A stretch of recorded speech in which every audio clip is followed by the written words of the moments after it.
ವೀಕ್ಷಕರೇ, ಚಕ್ಬಂದಿ ವಿಶೇಷ ಕಾರ್ಯಕ್ರಮಕ್ಕೆ ಸ್ವಾಗತ. ನಾನು ರಾಧಾ ಹಿರೇಗೌಡರ್.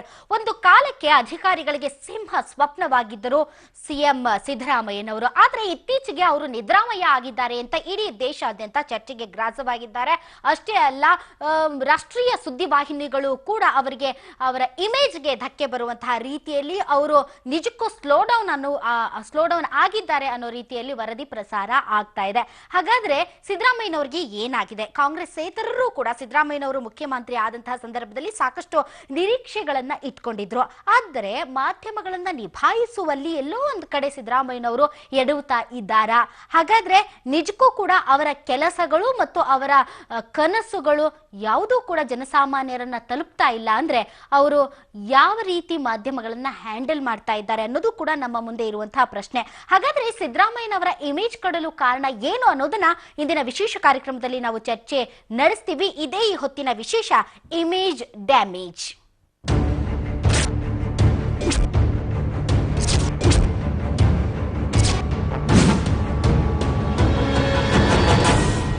ಸಿದ್ದರಾಮಯ್ಯನವರ ಇಮೇಜ್ ಡ್ಯಾಮೇಜ್ ಆಗಲು ಯಾರು ಕಾರಣ? ಅವರ ಸುತ್ತಮುತ್ತಲೂ ಇರುವವರು ಅವರನ್ನ ನಿಜಕ್ಕೂ ಕೂಡ ಕೆಡಿಸ್ತಾ ಇದ್ದಾರಾ? ಅವರ ಮಾತುಗಳನ್ನ ಕೇಳಿ ಸಿದ್ದರಾಮಯ್ಯನವರು ಕೆಡ್ತಾ ಇದ್ದಾರಾ, ಅಥವಾ ಅವರ ಮಾತುಗಳನ್ನ ಕೇಳದೆ ಕೆಡ್ತಾ ಇದ್ದಾರಾ? ಇತ್ತೀಚೆಗೆ ಮಾಧ್ಯಮಗಳಿಗೆ ಅವರು ಕೊಡ್ತಾ ಇರುವಂತಹ ಹೇಳಿಕೆಗಳನ್ನ ಗಮನಿಸಿದ್ರೆ ನಿಜಕ್ಕೂ ಉಡಾಫೆ ಮತ್ತು ನಿರ್ಲಕ್ಷ್ಯದ ಹೇಳಿಕೆಗಳು ಅಂತ ಅನ್ಸುತ್ತೆ. ರೇಪ್ ವಿಚಾರಕ್ಕೆ ಸಂಬಂಧಪಟ್ಟಂತೆ ಇದೇ ಸುದ್ದಿನ ನಿಮ್ಗೆ ಅಂತ ಕೇಳೋದ್ರಿಂದ ಹಿಡಿದು ನನಗೆ ಗೊತ್ತಿಲ್ಲ, ಅದೇನೋ ಆಮೇಲೆ ನೋಡ್ಕೋತೀನಿ, ಈ ರೀತಿಯಂತ ಪದೇ ಪದೇ ರಿಪೀಟೆಡ್ ಹೇಳಿಕೆಗಳು. ಮೀಡಿಯಾವನ್ನ ಮ್ಯಾನೇಜ್ ಮಾಡೋದು ಕೂಡ ಒಂದು ಕಲೆ. ಹೀಗಾಗಿ ಯಾಕೋ ಒಂದು ರೀತಿ ನಮ್ಮ ಮುಖ್ಯಮಂತ್ರಿಗಳು ಸ್ಲೋ ಡೌನ್ ಆಗಿದ್ದಾರೆ, ಆ ಹುರುಪು ಆ ಉತ್ಸಾಹ ಕಾಣ್ತಾ ಇಲ್ಲ ಅನ್ನುವಂಥದ್ದು. ಈ ಬಗ್ಗೆ ನಾವು ಚರ್ಚೆ ನಡೆಸ್ತೀವಿ ವೀಕ್ಷಕರೇ. ಆದ್ರೆ ಅದಕ್ಕಿಂತ ಮುಂಚೆ ಎರಡು ಸುದ್ದಿಗಳು ಬಹಳಷ್ಟು ಸದ್ದು ಮಾಡ್ತಾ ಇದ್ದಾವೆ. ಆ ಸುದ್ದಿಗಳನ್ನ ನೋಡೋಣ. ಶಿವಸೇನೆ ಮತ್ತು ಮಹಾರಾಷ್ಟ್ರ ಏಕೀಕರಣ ಸಮಿತಿ ಮತ್ತೆ ತಮ್ಮ ಉದ್ದಟತನವನ್ನ ಮೆರೆದಿವೆ. ಮಹಾರಾಷ್ಟ್ರದಲ್ಲಿ ಕರ್ನಾಟಕ ರಾಜ್ಯ ಬಸ್ಗಳ ಮೇಲೆ ಶಿವಸೇನೆ ಕಾರ್ಯಕರ್ತರು ಕಲ್ಲು ತೂರಾಟ ನಡೆಸಿದ್ದಾರೆ. ಬೆಳಗಾವಿಯ ಎಳ್ಳೂರು ಬಳಿ ಇದ್ದ ಮಹಾರಾಷ್ಟ್ರ ರಾಜ್ಯಕ್ಕೆ ಸ್ವಾಗತ ಅನ್ನೋ ಬೋರ್ಡ್ ತೆರವುಗೊಳಿಸಿದ್ದಕ್ಕೆ ಪ್ರತೀಕಾರವಾಗಿ ಮಹಾರಾಷ್ಟ್ರ ಕೊಲ್ಹಾಪುರದಲ್ಲಿ ಈ ಕೃತ್ಯ ಎಸಗಿದ್ದಾರೆ. ಕರ್ನಾಟಕದ 5 ಬಸ್ಗಳ ಮೇಲೆ ಕಲ್ಲು ತೂರಾಟ ನಡೆದಿದ್ದು ಬಸ್ಗಳು ಜಖಂಗೊಂಡಿವೆ. ಶಿವಸೇನೆಯ ಕಾರ್ಯಕರ್ತರ ಈ ಕೃತ್ಯದಿಂದ 5 ಗಂಭೀರವಾಗಿ ಗಾಯಗೊಂಡಿದ್ದಾರೆ. ಕೊಲ್ಹಾಪುರ ಬಸ್ ನಿಲ್ದಾಣದಲ್ಲಿ ನಿಂತಿದ್ದ ಕರ್ನಾಟಕ ರಾಜ್ಯ ಸಾರಿಗೆ ವಾಹನಗಳು ಜಖಂ ಆಗಿದ್ದು ರಾಜಾರಾಮಪುರಿ ಪೊಲೀಸ್ ಠಾಣೆಯ ವ್ಯಾಪ್ತಿಯಲ್ಲಿ ಪ್ರಕರಣ ದಾಖಲಾಗಿದೆ.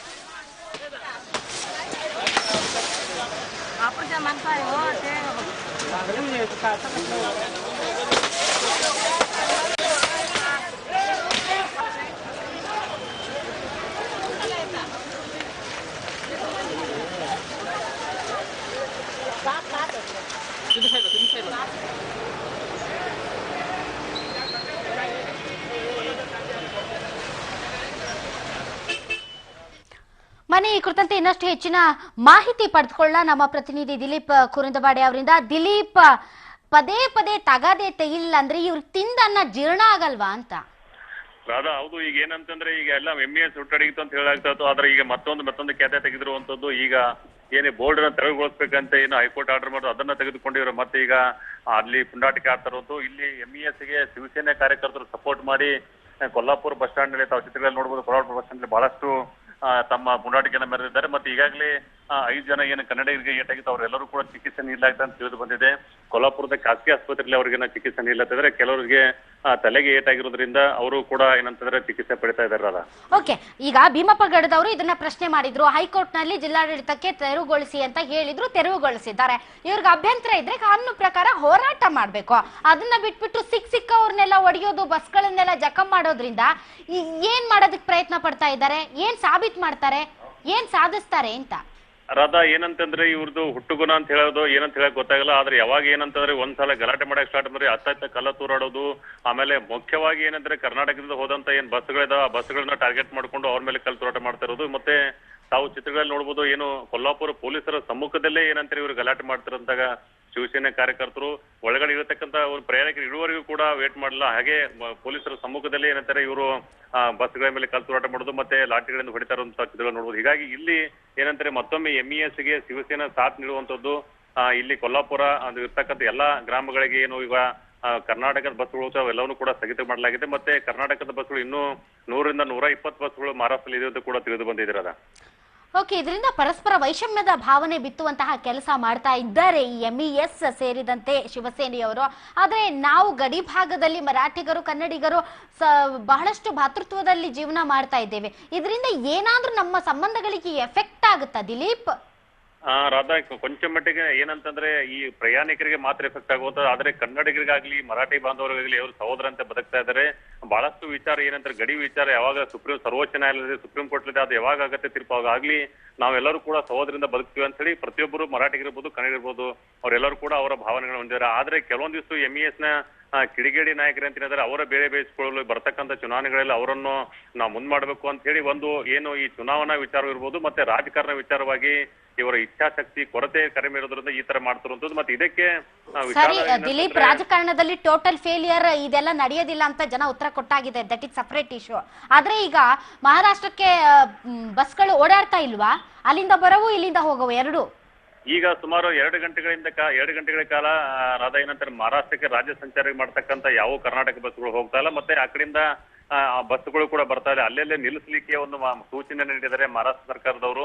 ಎಲ್ಲಿ ಕರ್ನಾಟಕದ ಬಸ್ಗಳು ಅಲ್ಲೆಲ್ಲೇ ನಿಲ್ಲಿಸಬೇಕು, ಮತ್ತೆ ಯಾವ್ದು ಬಸ್ಗಳು ಕೂಡ ಏನಂತಂದ್ರೆ ಮಹಾರಾಷ್ಟ್ರದ ಬಸ್ ಸ್ಟ್ಯಾಂಡ್ ಗಳಿಗೆ ತೆರಳಬಾರದಂತ ಒಂದು ಸೂಚನೆಯನ್ನು ಕೂಡ ನೀಡಿದ್ದಾರೆ. ಅದೇ ರೀತಿ ಬೆಳಗಾವಿಯಿಂದ ಹೋಗ್ತಕ್ಕಂತ ಏನು ಮಹಾರಾಷ್ಟ್ರ ಹೋಗ್ತಕ್ಕಂಥ ಕರ್ನಾಟಕ ಬಸ್ ಇದೆ ಕಡೆಗೆ ಏನು ನಿಪ್ಪಾಣಿ ಏನು ಬಸ್ ಸ್ಟ್ಯಾಂಡ್ ಇದೆ ಆ ಬಸ್ ಸ್ಟ್ಯಾಂಡ್ ವರೆಗೆ ಮಾತ್ರ ಹೋಗ್ಬೇಕು, ಅದ್ರ ಮುಂದ್ಗಡೆ ಹೋಗುವಂತಿಲ್ಲ ಅಂತ ಒಂದು ಸೂಚನೆ ಕೂಡ ಈಗಾಗಲೇ ಈ KSRTC ಕರ್ನಾಟಕದವರು ಮಾಹಿತಿಯನ್ನ ನೀಡಿದ್ದಾರೆ.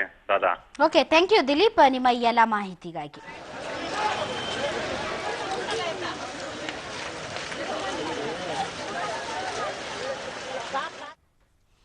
ವೀಕ್ಷಕರೇ, ಇಷ್ಟೆಲ್ಲ ರಾದ್ಧಾಂತಕ್ಕೆ ಕಾರಣವಾಗಿದ್ದು ಒಂದು ನಾಮಫಲಕದ ತೆರವು. ಹೌದು, ಇವತ್ತು ಬೆಳಿಗ್ಗೆ ಬೆಳಗಾವಿಯ ಎಳ್ಳೂರ ಗ್ರಾಮದ ಬಳಿ ಇದ್ದಂತಹ ಮಹಾರಾಷ್ಟ್ರ ರಾಜ್ಯಕ್ಕೆ ಸ್ವಾಗತ ಎಂಬ ನಾಮಫಲಕವನ್ನ ಬೆಳಗಾವಿ ಜಿಲ್ಲಾಡಳಿತ ತೆರವುಗೊಳಿಸಿತ್ತು.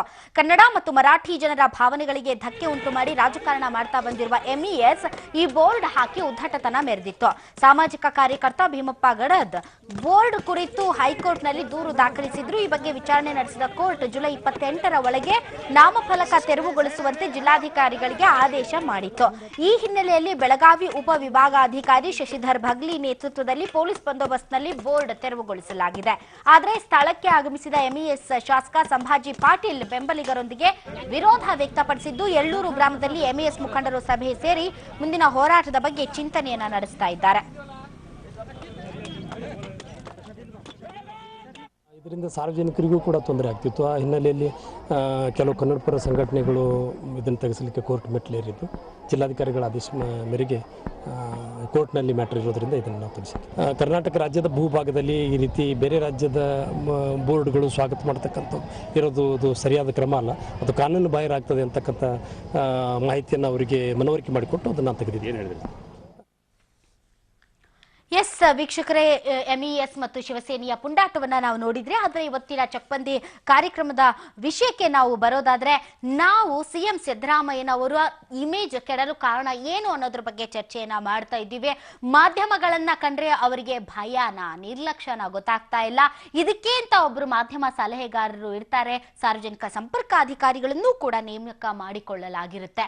ಇವರ ಕೆಲಸ ಏನು ಅಂದ್ರೆ ಮಾಧ್ಯಮಗಳ ಜೊತೆ ಮುಖ್ಯಮಂತ್ರಿಗಳ ಸಂಪರ್ಕವನ್ನ ಮತ್ತು ಒಂದು ಒಳ್ಳೆಯ ಕಮ್ಯುನಿಕೇಶನ್ ಅನ್ನ ಬಿಲ್ಡ್ ಮಾಡೋದು. ಆದ್ರೆ ಇದರಲ್ಲಿ ಇವ್ರು ಹೇಳಿದ ಮಾತನ್ನ ಅವ್ರು ಕೇಳ್ತಾ ಇಲ್ವೋ, ಅವ್ರು ಹೇಳಿದ ಮಾತನ್ನ ಇವ್ರು ಕೇಳ್ತಾ ಇಲ್ವೋ, ಒಟ್ಟಾರೆ ಸಿದ್ದರಾಮಯ್ಯನವರು ಒಂದ್ ರೀತಿ ಜನರ ಭಾವನೆಗಳಿಗೆ ಸ್ಪಂದಿಸ್ತಾ ಇಲ್ಲ ಮತ್ತು ಸಿದ್ದರಾಮಯ್ಯನವರ ಭಾವನೆಗಳು ಜನರಿಗೆ ರೀಚ್ ಆಗ್ತಾ ಇಲ್ಲ. ಹೀಗಾಗಿ ಎಲ್ಲೋ ಒಂದ್ ಕಡೆ ಅವರು ಸ್ಲೋ ಡೌನ್ ಆಗಿದ್ದಾರೆ ಅನ್ನುವಂಥದ್ದು, ನಿದ್ದೆ ಹೊಡಿತಾರೆ ಅನ್ನೋದು, ಉಡಾಫಿ ಅಂತ ಅನ್ನೋದು, ನಿರ್ಲಕ್ಷ್ಯ ಅನ್ನುವಂತಹ ಭಾವನೆಗಳು ಜನರಲ್ಲಿ ಮೂಡ್ತಾ ಇದೆ. ಇದ್ರ ಬಗ್ಗೆ ನಾವು ಚರ್ಚೆ ಮಾಡ್ತೀವಿ ಇಂದಿನ ಚಕ್ಬಂದಿ ಕಾರ್ಯಕ್ರಮದಲ್ಲಿ. ಆದ್ರೆ ಅದಕ್ಕಿಂತ ಮುಂಚೆ ಒಂದು ಪುಟ್ಟ ವರದಿ ಇದೆ, ಅದನ್ನ ನೋಡ್ಕೊಂಡು ಬನ್ನಿ.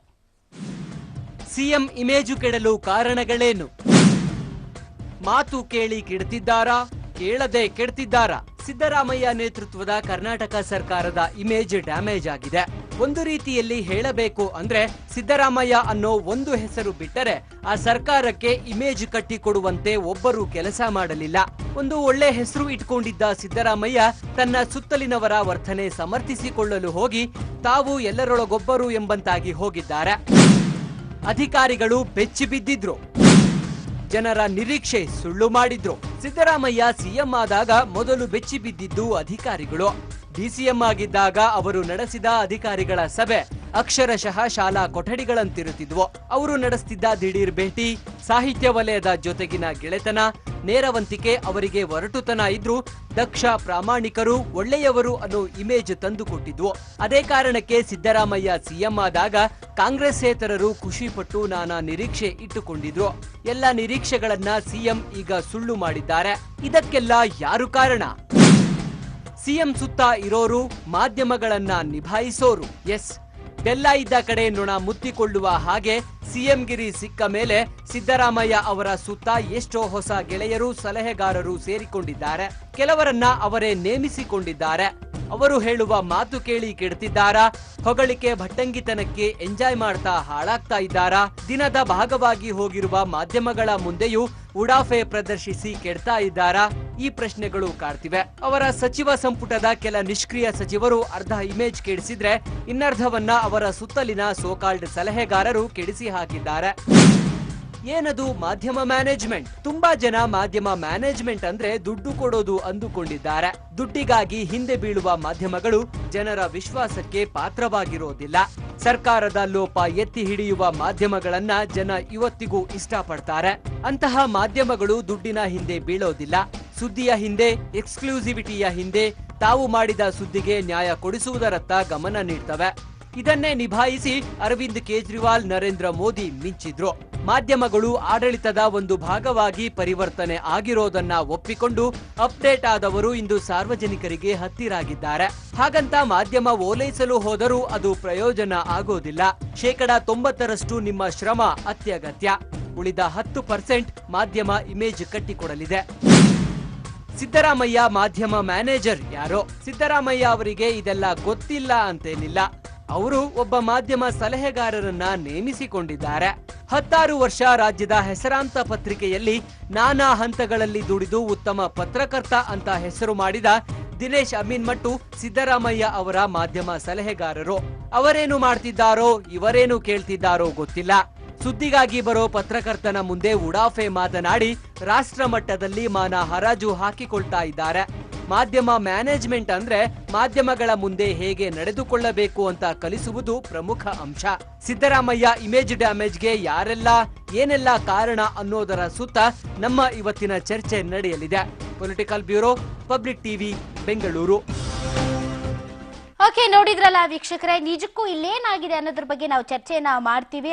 ಆದ್ರೆ ಅದಕ್ಕಿಂತ ಮುಂಚೆ ಕೆಲವು ರಾಜಕೀಯ ಸಲಹೆಗಾರರು ಮತ್ತು ಕೆಲವು ಮಾಧ್ಯಮ ಸಲಹೆಗಾರರು ಕೆಲವೊಂದು ನಿರ್ದಿಷ್ಟ ರಾಜಕಾರಣಿಗಳ ಜೀವನವನ್ನೇ ಬದಲಾಯಿಸಿದ್ದಾರೆ ಮತ್ತು ಅವರ ಇಮೇಜ್ ಅನ್ನ ಇನ್ನೂ ಹೆಚ್ಚು ಬಿಲ್ಡ್ ಮಾಡಿದ್ದಾರೆ. ಅಂತವರ ಕೆಲ ಪಟ್ಟಿಯನ್ನ ನಾವು ಮಾಡಿದ್ದೇವೆ. ಅದನ್ನ ಒಂದೊಂದಾಗಿ ನಿಮ್ಮ ಮುಂದೆ ಇಡ್ತಾ ಇದ್ದೇವೆ.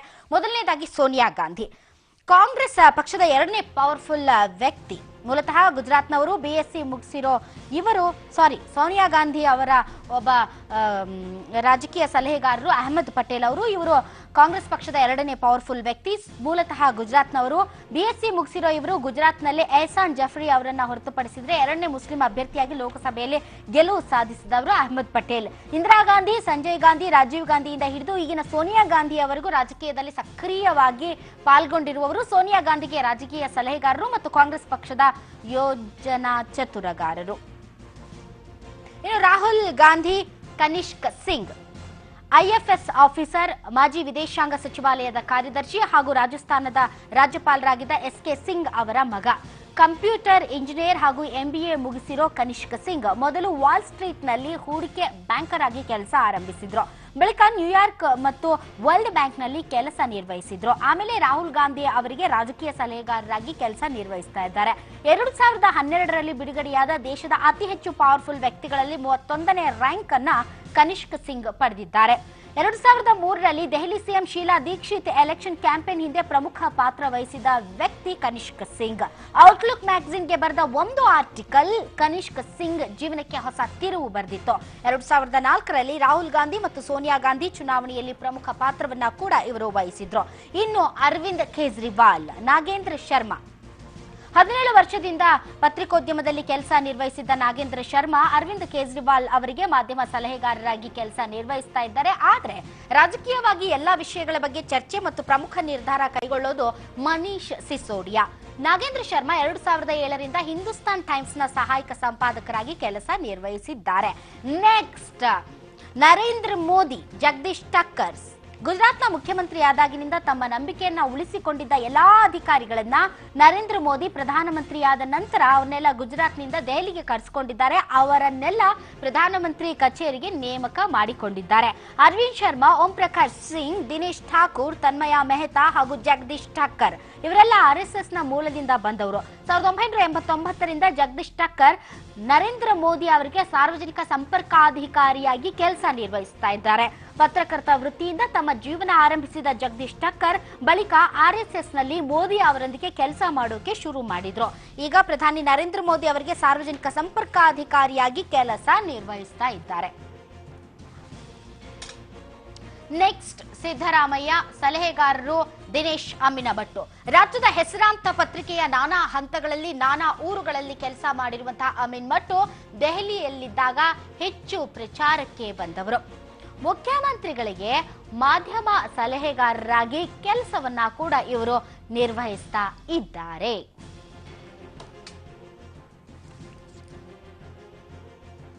All right. ಅಂದ್ರೆ ಮಾಧ್ಯಮಗಳನ್ನ ಹೇಗೆ ನಿಭಾಯಿಸಬೇಕು ಮತ್ತು ಯಾವುದನ್ನ ಜನರಿಗೆ ತಿಳಿಸಬೇಕು, ಅದಕ್ಕೆ ಒಂದು ಉತ್ತಮ ಸಾಧನ ಅಂದ್ರೆ ಸಂಪರ್ಕ, ಅಂದ್ರೆ ಅದು ಮಾಧ್ಯಮಗಳ ಮುಖಾಂತರ ಜನರ ಜೊತೆ ಈಸಿಯಾಗಿ ಕಮ್ಯುನಿಕೇಟ್ ಮಾಡಬಹುದು ಅನ್ನುವಂಥದ್ದು. ಹಾಗಾದ್ರೆ ವೀಕ್ಷಕರೇ, ಈ ಬಗ್ಗೆ ಚರ್ಚೆ ಮಾಡೋದಕ್ಕೆ ವಿವಿಧ ಕ್ಷೇತ್ರದ ಮುಖಂಡರು ನಮ್ಮೊಂದಿಗೆ ಜಾಯಿನ್ ಆಗಿದ್ದಾರೆ. ಬನ್ನಿ ಅವ್ರನ್ನ ವೆಲ್ಕಮ್ ಮಾಡೋಣ. ನಮ್ಮೊಂದಿಗೆ ಇದ್ದಾರೆ ಪಬ್ಲಿಕ್ ರಿಲೇಷನ್ ಅಡ್ವೈಸರ್, ಅಂದ್ರೆ ಇವರು private public expert Margaret Alva, Dharam Singh, ಇವ್ರಿಗೆಲ್ರಿಗೂ ಕೂಡ ಇವರು ಸಲಹೆಗಾರರಾಗಿ ಕೆಲಸ ನಿರ್ವಹಿಸಿದ್ದಾರೆ. ಧನಂಜಯ್ ಕುಲಕರ್ಣಿ ಅವರು, ಸರ್ ತಮಗೆ ವಿಶೇಷ ಕಾರ್ಯಕ್ರಮಕ್ಕೆ ಸ್ವಾಗತ.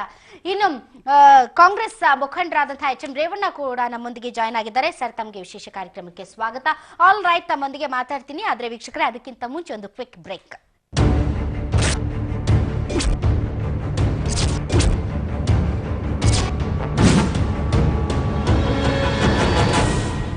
ಇದು 70% ವಿದ್ಯುತ್ ಉಳಿಸುತ್ತೆ. UPS ಕೂಡ ಇಲ್ಲಿ ನೋಡಿ ಸರ್, ಇದು ಇಷ್ಟು ವಿದ್ಯುತ್ ಉಳಿಸುತ್ತೆ. ಇದು ವಿದ್ಯುತ್ ಉಳಿತಾಯ ಮಾಡಲ್ಲ. ನೆನಪಿಡಿ, ತನ್ನಿ ಮೈಕ್ರೋಟೆಕ್ ವಿತ್ IPS ಟೆಕ್ನಾಲಜಿ. ಇದು ದಿನಾಲು ಎಷ್ಟು ವಿದ್ಯುತ್ ಉಳಿತಾಯ ಮಾಡುತ್ತದೆ ಎಂದರೆ 3 ವರ್ಷಗಳಲ್ಲಿ ಆಗುತ್ತದೆ ಫ್ರೀ. ಆರಂಭ ಶುಭಾರಂಭ. ನಿಮ್ಮ RR ಗೋಲ್ಡ್ ಪ್ಯಾಲೇಸ್ ನ 3ನೇ ಶಾಖೆ ಇದೀಗ ಯಲಹಂಕದಲ್ಲಿ. ಪ್ರಾರಂಭೋತ್ಸವದ ಕೊಡುಗೆ 1 ಗ್ರಾಂ ಚಿನ್ನದ ಮೇಲೆ 100 ರೂಪಾಯಿಗಳ ಭಾರಿ ಡಿಸ್ಕೌಂಟ್. ಈ ಕೊಡುಗೆ ನಿಮಗಾಗಿ ನಿಮ್ಮ RR ಗೋಲ್ಡ್ ಪ್ಯಾಲೇಸ್ ನ ಎಲ್ಲಾ ಶಾಖೆಗಳಲ್ಲಿ. RR gold palace, Malleshwaram, Jayanagar, Yelahanka. ಸಾಮಾನ್ಯರಿಂದ ಶ್ರೀಮಂತರವರೆಗೂ ಪ್ರತಿಯೊಬ್ಬರ ಅಗತ್ಯಕ್ಕೆ ತಕ್ಕ ರೀತಿಯಲ್ಲಿ ಪ್ರತಿಯೊಂದು ಪ್ರಾಂತದಲ್ಲೂ ಅಗ್ರಿಗೋಲ್ಡ್ ವೆಂಚರ್ಸ್ ನಿಮ್ಮ ಕನಸನ್ನು ಪೂರೈಸುತ್ತದೆ. ಅದೇ ಅಗ್ರಿಗೋಲ್ಡ್ ನಿಮ್ಮನ್ನ ಪ್ರಗತಿ ಪಥದಲ್ಲಿ ನಡೆಸುತ್ತದೆ.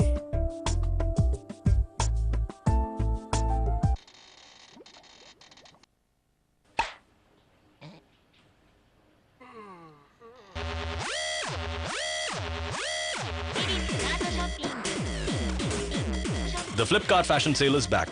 Up to 70% off on clothing, footwear, accessories and more. Flipkart.com, the online mega store. ಜಿಂಗಾ gold, the power of herbal magic. ಇದಕ್ಕೆ ಸರಿಸಾಟಿ ಯಾವುದೂ ಇಲ್ಲ.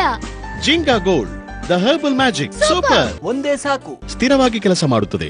ಜೀವನ ಜಂಜಾಟದಲ್ಲಿ ಚಪ್ಪಲಿಗಳೇ ಸೌದೋಗುತ್ತೆ ಅಂತಾರೆ. ನಾನ್ ಹೇಳ್ತೀನಿ, ಜೀವನನೇ ಸೌದೋದ್ರು ಕೆಲವು ಚಪ್ಪಲಿಗಳು ಸವಿಯಲ್ಲ. ಲೂನಾಸ್ ವಾಕ್ ವಿತ್ ಕಂಫರ್ಟ್. ಹಾಮ ಗಿರೀಶ್ ನನ್ ಜೊತೆನೇ ಇದ್ದಾರೆ. ಹೈ ಕೊಲೆಸ್ಟ್ರಾಲ್ ನಿಮ್ಮ ಜೀವನದ ಗತಿಯನ್ನು ನಿಧಾನವಾಗಿಸುತ್ತೆ. ಅದಕ್ಕಾಗಿ ಸನ್ ಡ್ರಾಪ್ ಹಾರ್ಟ್. ಇದರಲ್ಲಿರೋ ಒರೈಸನಾಲ್ ಕೊಲೆಸ್ಟ್ರಾಲ್ ಕಡಿಮೆಯಾಗಿಸಲು ಸಹಾಯ ಮಾಡುತ್ತೆ 35 ದಿನಗಳಲ್ಲಿ. ಸನ್ ಡ್ರಾಪ್ ಹಾರ್ಟ್, ಕೊಲೆಸ್ಟ್ರಾಲ್ ಕಡಿಮೆಯಾಗುತ್ತೆ 35 ದಿನಗಳಲ್ಲಿ. ಈಗ ಸನ್ ಡ್ರಾಪ್ ಹಾರ್ಟ್ ಅಥವಾ ಸನ್ ಡ್ರಾಪ್ ಸೂಪರ್ ಲೈಟ್ ಅಡ್ವಾನ್ಸ್ ನೊಂದಿಗೆ 25 ರೂಪಾಯಿಯ active popcorn free. TMT, Indus TMT. ಇದರಲ್ಲಿ 1, 2, 3 ಟ್ರೈಕೋರ್ ಇದೆ. ಟ್ರೈಕೋರ್ ಇದ್ರೆ stable, strong, safe. Indus TMT with Trico, the original.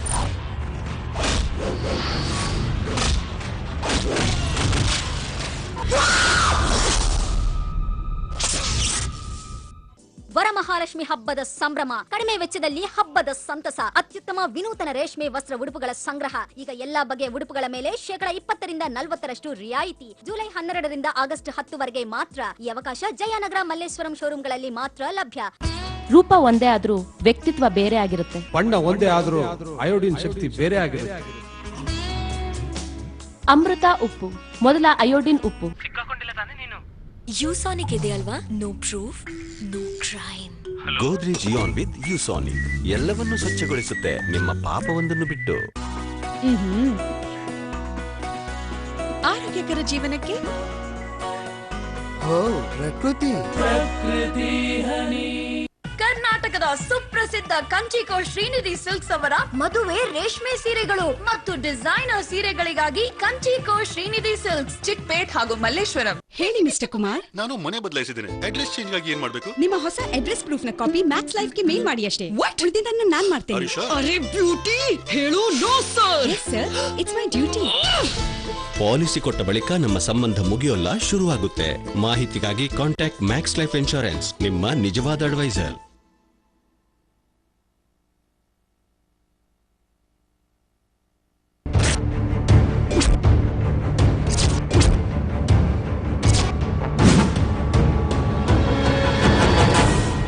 Image damage ಯಾರು ಕಾರಣ ವಿಶೇಷ ಕಾರ್ಯಕ್ರಮಕ್ಕೆ ಮತ್ತೊಮ್ಮೆ ಸ್ವಾಗತ. ಎಸ್ ಧನಂಜಯ್ ಕುಲಕರ್ಣಿ ಸರ್, ತಾವು ಓಕೆ, ಇನ್ನೊಬ್ಬರು ಅತಿಥಿ ಜಾಯ್ನ್ ಆಗಿದ್ದಾರೆ, ಅವ್ರನ್ನ ಇಂಟ್ರೊಡ್ಯೂಸ್ ಮಾಡ್ಬಿಡ್ತೀನಿ ವೀಕ್ಷಕರಿಗೆ. ಎಸ್, ಬಿಜೆಪಿಯ ರವಿ ಸುಬ್ರಹ್ಮಣ್ಯ ಅವರು ನಮ್ಮೊಂದಿಗೆ ಜಾಯ್ನ್ ಆಗಿದ್ದಾರೆ. ಸರ್, ತಮಗೆ ವಿಶೇಷ ಕಾರ್ಯಕ್ರಮಕ್ಕೆ ಸ್ವಾಗತ. All right. Yes, Dhananjay Kulkarni sir, ತಾವು ಬಹಳಷ್ಟು ನಾಯಕರಿಗೆ ಈ ರೀತಿ ಸಲಹೆಗಾರರಾಗಿ ಕೆಲಸವನ್ನ ನಿರ್ವಹಿಸಿದ್ದೀರಾ. ಬಟ್ ಸಿದ್ದರಾಮಯ್ಯನವರು ಒಂದು ಉತ್ತರದಾಯಿತ್ವದ ಪ್ರಶ್ನೆ ಬಂದಾಗ, ಒಂದು ರೆಸ್ಪಾನ್ಸ್, ಒಂದು ಪ್ರತಿಕ್ರಿಯೆ ಪ್ರಶ್ನೆ ಬಂದಾಗ ಎಲ್ಲೋ ಒಂದ್ ಕಡೆ ಜನ ಬೊಬ್ಬೆ ಹೊಡಿತಾ ಇರ್ತಾರೆ, ಅವ್ರ ಬಗ್ಗೆ ನಾನಾ ಆರೋಪಗಳನ್ನ ಮಾಡ್ತಾ ಇರ್ತಾರೆ. ಇಂತಹ ಸಂದರ್ಭದಲ್ಲಿ ಬಹಳಷ್ಟು ಜನ ನನಗೊಂದು ಅವಕಾಶ, ನನ್ಗೊಂದು ವೇದಿಕೆ ಸಿಕ್ಕರೆ ಸಾಕು ಬೌನ್ಸ್ ಬ್ಯಾಕ್ ಆಗಕ್ಕೆ ಅಥವಾ ಅವ್ರಿಗೊಂದು ಇಮಿಡಿಯೇಟ್ ರಿಯಾಕ್ಷನ್ ಕೊಡಕ್ಕೆ ಅಂತ ಕಾಯ್ತಾ ಇರ್ತಾರೆ. ಸಿದ್ದರಾಮಯ್ಯನವರು ಅವಕಾಶ ಸಿಕ್ಕರೂ ಕೂಡ ಅದನ್ನ ಒಂಥರ ಏನು ಹೇಳ್ದೇನೆ ಅಥವಾ ಅವಾಯ್ಡ್ ಮಾಡ್ಕೊಂಡು ಏನೋ ಒಂದು ಹೇಳೋದ್ರ ಮೂಲಕ ತಪ್ಪಿಸ್ಕೊಳ್ತಾ ಇದಾರಲ್ಲ, ಇದು ಏನನ್ನ ಪ್ರತಿಬಿಂಬಿಸುತ್ತೆ ಅಂತ? ಇದು ಹೆಂಗೆ ಅಂತಂದ್ರೆ, ಬಹುಶಃ ನೀವು ಅವಾಗಲೇ ಮಾತಾಡ್ತಾ ಇದ್ರಿ, ಆಮೇಲೆ ತೋರಿಸ್ತಾನು ಇದ್ರಿ, ಮೀಡಿಯಾ ಮ್ಯಾನೇಜ್ ಮಾಡೋದು ಅಂತ. ಈಗ ಸುಮಾರು ಜನರ ತಲೆನಲ್ಲಿ, ಅದರಲ್ಲೂ ರಾಜಕಾರಣಿಗಳ ತಲೆನಲ್ಲಿ ಅಥವಾ ಜನರಲ್ ಪಬ್ಲಿಕ್ ತಲೆನಲ್ಲಿ ಮೀಡಿಯಾ ಮ್ಯಾನೇಜ್ ಮಾಡೋದು ಅಂದ್ರೆ ಮೀಡಿಯಾ ಖರೀದಿ ಮಾಡೋದು ಅಂತ ತಪ್ಪು ಕಲ್ಪನೆ ಬಂದಿದೆ. ಎಲ್ಲಾ ಮಾಧ್ಯಮಗಳನ್ನ ಒಂದೇ ತಕ್ಕಡಿನಲ್ಲಿ ತೂಗಕ್ಕಾಗಲ್ಲ. ನಾನ್ ಹೇಳ್ತಿರೋದು, ಹಾಗಂತ ಇರುವ ಮಾಧ್ಯಮಗಳಲ್ಲಿ ಇರುವಂತಹ ಬೇರೆ ಬೇರೆ ಚಾನೆಲ್ಗಳು ಅಥವಾ ಬೇರೆ ಬೇರೆ ಪತ್ರಿಕೆಗಳು ಅವುಗಳಿಗೆ ಸ್ವಹಿತಾಸಕ್ತಿ ಇಲ್ಲ ಅಂತಾನೂ ನಾವಿಲ್ಲಿಗೆ ಹೇಳೋಕ್ಕೂ ಆಗೋದಿಲ್ಲ. ನಾನು ಅದಕ್ಕೆ ಆ ವರ್ಡ್ ಯೂಸ್ ಮಾಡಿದ್ದು, ಎಲ್ಲಾ ಮಾಧ್ಯಮಗಳನ್ನ ಒಂದೇ ತಕ್ಕಡಿನಲ್ಲಿ ತೂಗಕ್ಕಾಗಲ್ಲ ಅಂತ. ಸೊ ಬೇರೆ ಬೇರೆ ಮಾಧ್ಯಮಗಳು ಬೇರೆ ಬೇರೆ ರೀತಿಯಲ್ಲಿ ಬಿಹೇವ್ ಮಾಡ್ತಿರುವಾಗ ಎಲ್ಲೋ ಒಂದು ಕಾನ್ಸೆಪ್ಟ್, ಒಂದು ಮೈಂಡ್ ಸೆಟ್ ಫಿಕ್ಸ್ ಆಗಿ ಹೋಗಿರುತ್ತೆ, ಮಾಧ್ಯಮಗಳನ್ನೇನು ಬಿಡು ಆಮೇಲೆ ಹ್ಯಾಂಡಲ್ ಮಾಡಿದ್ರೆ ಆಯ್ತು ಅಂತ. ಆದ್ರೆ ಇವತ್ತಿನ ದಿವಸ ಮಾಧ್ಯಮಗಳನ್ನ ಎಲ್ಲೋ ಒಂದ್ ಕಡೆ ಎಲ್ಲೋ ಒಂದ್ ರೀತಿ ಹ್ಯಾಂಡಲ್ ಮಾಡಬಹುದು ಅಂದ್ರೆ ದುಡ್ಡು ಕೊಟ್ಬಿಟ್ಟು ಬಾಯಿ ಮುಚ್ಚಿಸ್ಬಿಡೋದು ಅಂತ ಕಾನ್ಸೆಪ್ಟ್ ಇದೆ ಅಂತ ನಾನು ಹೇಳ್ತಿರೋದು. ಸುಮಾರು ಜನರಲ್ಲಿ ಆ ಕಾನ್ಸೆಪ್ಟ್ ಇದೆ. ಯಾಕೆ ಅಂತಂದ್ರೆ ಇತ್ತೀಚೆಗೆ ಲೋಕಾಯುಕ್ತ ವರದಿ ಆಗಿರ್ಬೋದು ಅಥವಾ ಬಹಳಷ್ಟು ಜರ್ನಲಿಸ್ಟ್ಗಳು ಈ ರೀತಿ ಹಗರಣಗಳಲ್ಲಿ ಇನ್ವಾಲ್ವ್ ಆಗಿರುವಂತದ್ದು ಓಪನ್ ಆಗಿ ಹೇಳಿ ಸರ್. ಹಗರಣಗಳು ಮಾಡಿದವ್ರಿಗೆ ತಾನೇ ಭಯ. ನಾನು ಅದನ್ನೇ ಹೇಳ್ತಿರೋದು ಮೇಡಮ್, ಅದನ್ನೇ ಹೇಳ್ತಿರೋದು. ಯಾರು ಹಗರಣಗಳನ್ನ ಮಾಡಿದ್ದಾರೆ ಅದನ್ನ ತಲೆನಲ್ಲಿ ಇಟ್ಟುಕೊಂಡು ಏನೋ ಮಾಡಬಹುದಲ್ಲ ಅಥವಾ ಅದನ್ನ ಹೆಂಗೋ ಹ್ಯಾಂಡಲ್ ಮಾಡಬಹುದಲ್ಲ ಅಂತ ಒಂದು ಕಾನ್ಸೆಪ್ಟ್ ತಲೆನಲ್ಲಿ ಇಟ್ಟುಕೊಂಡು ಮುಂದೆ ಹೋಗೋದಿದೆಯಲ್ಲ, ಅದು ಮುಂದೆ ಎಂದೋ ಒಂದ್ ದಿವಸ ನನಗೆ ಹೊಡ್ತಾ ಬೀಳುತ್ತೆ. ಸೊ ಮಾಧ್ಯಮಗಳನ್ನ ಮ್ಯಾನೇಜ್ ಮಾಡೋದು ಅಂತಂದ್ರೆ ಮಾಧ್ಯಮಗಳಿಗೆ ಏನ್ ಬೇಕು, ಸರಿಯಾದ ಸುದ್ದಿಯನ್ನ ಸರಿಯಾದ ಟೈಮಿಗೆ ಕೊಡುವಂತದ್ದು ಅಂತ. ಹೌದು, ಸರಿಯಾದ ಸುದ್ದಿನ ಸರಿಯಾದ ಟೈಮಿಗೆ ಕೊಡೋದು ಅಂತ. ಈಗ ಅತ್ಯಾಚಾರ ಪ್ರಕರಣ ತಗೊಳ್ಳಿ ಅಥವಾ ಹಿಂದೆ ಆಗಿರುವಂತಹ ಯಾವುದೇ ಇದನ್ನ ಪ್ರಕರಣಗಳನ್ನ ನಾವು ಇಟ್ಕೊಂಡು ಮಾತಾಡೋದಾದ್ರೆ ಆಯಾ ಟೈಮಿಗೆ ಸರಿಯಾಗಿ ಮಾಧ್ಯಮಗಳ ಜೊತೆಗೆ ನಾವು ಸ್ಪಂದನೆಯನ್ನು ಮಾಡ್ಕೊಂಡು ಹೋಗ್ಬಿಟ್ರೆ, ಮಾಧ್ಯಮಗಳ ಜೊತೆಗೆ ಹೆಂಗಿರ್ಬೇಕು ರಿಲೇಷನ್ ಅಂದ್ರೆ ಗಿವ್ ಅಂಡ್ ಟೇಕ್ ಪ್ರೊಸೆಸ್. ಅದು ನಾನ್ ಮರ್ಯಾದೆ ಕೊಟ್ರೆ ಮಾಧ್ಯಮ ಕೂಡ ನನಗೆ ಮರ್ಯಾದೆ ಕೊಡುತ್ತೆ, ನಾನು ಹೇಳಿದ್ದೀನಿ ಕೇಳುತ್ತೆ. ಅದರ ಅರ್ಥ ನಾನು ಹೇಳಿದ್ದೀನಿ ಎಲ್ಲವನ್ನೂ ಮಾಧ್ಯಮ ಕೇಳಬೇಕು ಅಂತಲ್ಲ. ನಾನು ಯಾವ ರೀತಿ ಮಾಧ್ಯಮಗಳ ಜೊತೆ ಹಂಚ್ಕೋತೀನಿ, ನಾನು ಯಾವ ರೀತಿ ರೆಸ್ಪೆಕ್ಟ್ ಅನ್ನ ಅಥವಾ ಸಂಬಂಧಗಳನ್ನು ಇಟ್ಕೋತೀನಿ, ಅದ್ರ ಮೇಲೆ ನನ್ನ ಇಮೇಜ್ ಬಿಲ್ಡ್ ಆಗುತ್ತೆ ಹೊರತಾಗಿ ಮಾಧ್ಯಮಗಳೇನು ಅಂತ ಉದಾಸೀನತೆ ತೋರಿಸೋದಿದೆಯಲ್ಲ. ಯಾಕೆ ಹೇಳ್ತೀರಾ? ಹೆಂಗೆ ಮಾಧ್ಯಮಗಳು ಯಾವ ರೀತಿ ಇಂಪಾರ್ಟೆಂಟ್ ರೋಲ್ ಪ್ಲೇ ಮಾಡುತ್ತೆ ಒಬ್ಬ ರಾಜಕಾರಣಿಯ ಲೈಫ್ ಅಲ್ಲಿ? ಏನ್ ಮಾಧ್ಯಮಗಳು ಅಂದ ತಕ್ಷಣ ಅವ್ರೇನು ಪ್ರಶ್ನಾತೀತ್ರ? ಅವ್ರಿಗೆ ನಾವ್ ಯಾಕೆ ಉತ್ತರ ಕೊಡ್ಬೇಕು? ನಮ್ ಇಷ್ಟಪ್ಪ, ನಾವು ಕೊಡೋದಿಲ್ಲ, ನಮ್ಗೇನ್ ಅಗ್ರಿಮೆಂಟ್ ಇದೆಯಾ? ನೀವು ಕೇಳಿದಾಗೆಲ್ಲ ನಾವು ಉತ್ತರ ಕೊಡ್ಬೇಕು ಅನ್ನಕ್ಕೆ ನಮ್ಗೇನ್ ಬೇರೆ ಕೆಲಸ ಇಲ್ವಾ ಸರ್ಕಾರದಲ್ಲಿ? ಫ್ರೀ ಆಗಿರ್ತೀವಿ ಯಾವಾಗ್ಲೂ ನಿಮ್ ಜೊತೆ ಮಾತಾಡಕ್ಕೆ. ಇವತ್ತಿನ ದಿವಸ ಸಂವಿಧಾನದಲ್ಲಿ ಮಾಧ್ಯಮವನ್ನ 4ನೇ ಒಂದು ಅಂಗ ಅಂತ ನಾವು ಪರಿಗಣಿಸಿದೀವಿ. ಯಾವುದೇ ಒಂದು ನಮ್ಮ ಮಾಧ್ಯಮವನ್ನ 4ನೇ ಒಂದು ಅಂಗ ಅಂತ ನಾವು ಪರಿಗಣಿಸಿರೋ ಹೊತ್ತಿನಲ್ಲಿ ರಾಜ್ಯಾಂಗ, ಶಾಸಕಾಂಗ, ನ್ಯಾಯಾಂಗದ ಜೊತೆಗೆ ಪತ್ರಿಕಾಂಗನೂ ಕೂಡ ಒಂದು ವಿಶೇಷ ಅಂಗ. ಅದಕ್ಕೆ ಅದರದೇ ಆದಂತಹ ಒಂದು ಸ್ಥಾನಮಾನ ಇದೆ. ಅದು ಇವತ್ತಿನ ದಿವಸ ಎರಡು ರಾಜಕಾರಣ ಮತ್ತು ಜನರ ನಡುವೆ ಒಂದು ಸೇತುವೆ ತರ, ಅದೊಂದು ಬ್ರಿಡ್ಜ್ ತರ, ಕಮ್ಯುನಿಕೇಟಿವ್ ಚಾನಲ್ ಅದು. ವಿಷಯವನ್ನ ಕಮ್ಯುನಿಕೇಟ್ ಮಾಡುವಂಥದ್ದು. ಒಂದು ವಿಚಾರ ಮಾಡ್ರಿ, ಇವತ್ತಿನ ದಿವಸ ನಮ್ಮ ಮಧ್ಯ ಯಾವುದೇ ಮಾಧ್ಯಮನೇ ಇಲ್ಲ ಅಂದ್ರೆ ಏನಾಗ್ತೀವಿ ಅಂತ.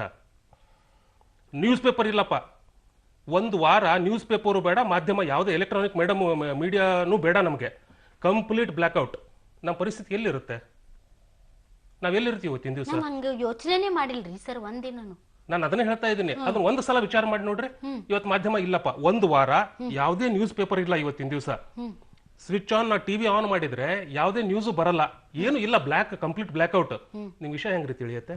ಯಾವುದೇ ಮಾಧ್ಯಮನೂ ಇಲ್ಲ ನಿಮ್ಮ ಹತ್ರ, ಹೆಂಗ್ ತಿಳಿಯುತ್ತೆ ನಿಮ್ಗೆ ವಿಷಯ? ಸೊ ಪ್ರತಿಯೊಬ್ಬ ಮನುಷ್ಯನ ಜೀವನದಲ್ಲಿ, ಅದು ಸಾಮಾಜಿಕ ಜೀವನ ಆಗಿರ್ಬೋದು, ನಿಮ್ಮ ಸಾಂಸ್ಕೃತಿಕ ಜೀವನ ಆಗಿರ್ಬೋದು, ಯಾವುದೇ ಜೀವನದಲ್ಲಿ ಮಾಧ್ಯಮ ಬಹಳ ಇಂಪಾರ್ಟೆಂಟ್ ಪ್ಲೇ. ಅದು it place a very important role. ಅಂಥದ್ರಲ್ಲಿ ಮಾಧ್ಯಮವನ್ನು ಉದಾಸೀನ ಮಾಡೋದಿದೆಯಲ್ಲ, ಅಲ್ಲ, ಅದು ನನ್ನ ಕಾಲ ಮೇಲೆ ನಾನೇ ಕಾಲ ಹಾಕೊಂಡಂಗದು. All right, I will come back. S Revanna sir, ಈಗ ಸಿದ್ದರಾಮಯ್ಯನವರ ಇಮೇಜ್ ಕಡಲು ಕಾರಣಗಳು ಏನು? ಸಿದ್ದರಾಮಯ್ಯನವ್ರಿಗೆ ಯಾರು ಏನು ಸಲಹೆಗಳನ್ನ ಕೊಡ್ತಾ ಇಲ್ವಾ, ಅಥವಾ ಸಲಹೆಗಳನ್ನ ಅವರು ಸ್ವೀಕರಿಸೋದಿಲ್ವಾ? ರಾಜಕೀಯ ಸಲಹೆಗಾರರು ಅಂತ ಇರ್ತಾರೆ, ಮಾಧ್ಯಮ ಸಲಹೆಗಾರರು ಅಂತ ಇರ್ತಾರೆ, ಆಪ್ತ ಸಲಹೆಗಾರರು ಅಂತ ಇರ್ತಾರೆ. ಸೊ ಅವರೆಲ್ಲ ಏನ್ ಮಾಡ್ತಾ ಇರ್ತಾರೆ? ನನ್ನ ಪ್ರಶ್ನೆ ಹೇಗಿದೆ ಅಂತ ಹೇಳಿದ್ರೆ, ಕುಲಕರ್ಣಿ ಅವ್ರ ಉತ್ತರ ಬಹಳ ಚೆನ್ನಾಗಿತ್ತು. ಯಾಕೆಂದ್ರೆ ನಾನು ಕೂಡ ವಿದ್ಯಾರ್ಥಿ ನಾಯಕನಾಗಿ ರೂಪುಗೊಂಡವನು, ಯಾರ MLA ಮಗ MLA ಆದವನಲ್ಲ. ನಾನು ಮಾಧ್ಯಮದ ಅನೇಕ ಸ್ನೇಹಿತರ ಜೊತೆಲಿ ಸಂಬಂಧನೂ ಇದೆ, ಮಾಧ್ಯಮ ವ್ಯವಸ್ಥೆನ ಇಷ್ಟಪಡುವಂಥವ್ರು. ಕುಲಕರ್ಣಿ ಅವರು ಹೇಳಿದ ಮಾತು ಎಲ್ಲ ಸತ್ಯ, ಆದರೆ ಇನ್ನೂ ಸತ್ಯಗಳಿವೆ, ಅದನ್ನು ನಾವು ಚರ್ಚೆ ಮಾಡಬೇಕಾಗುತ್ತೆ.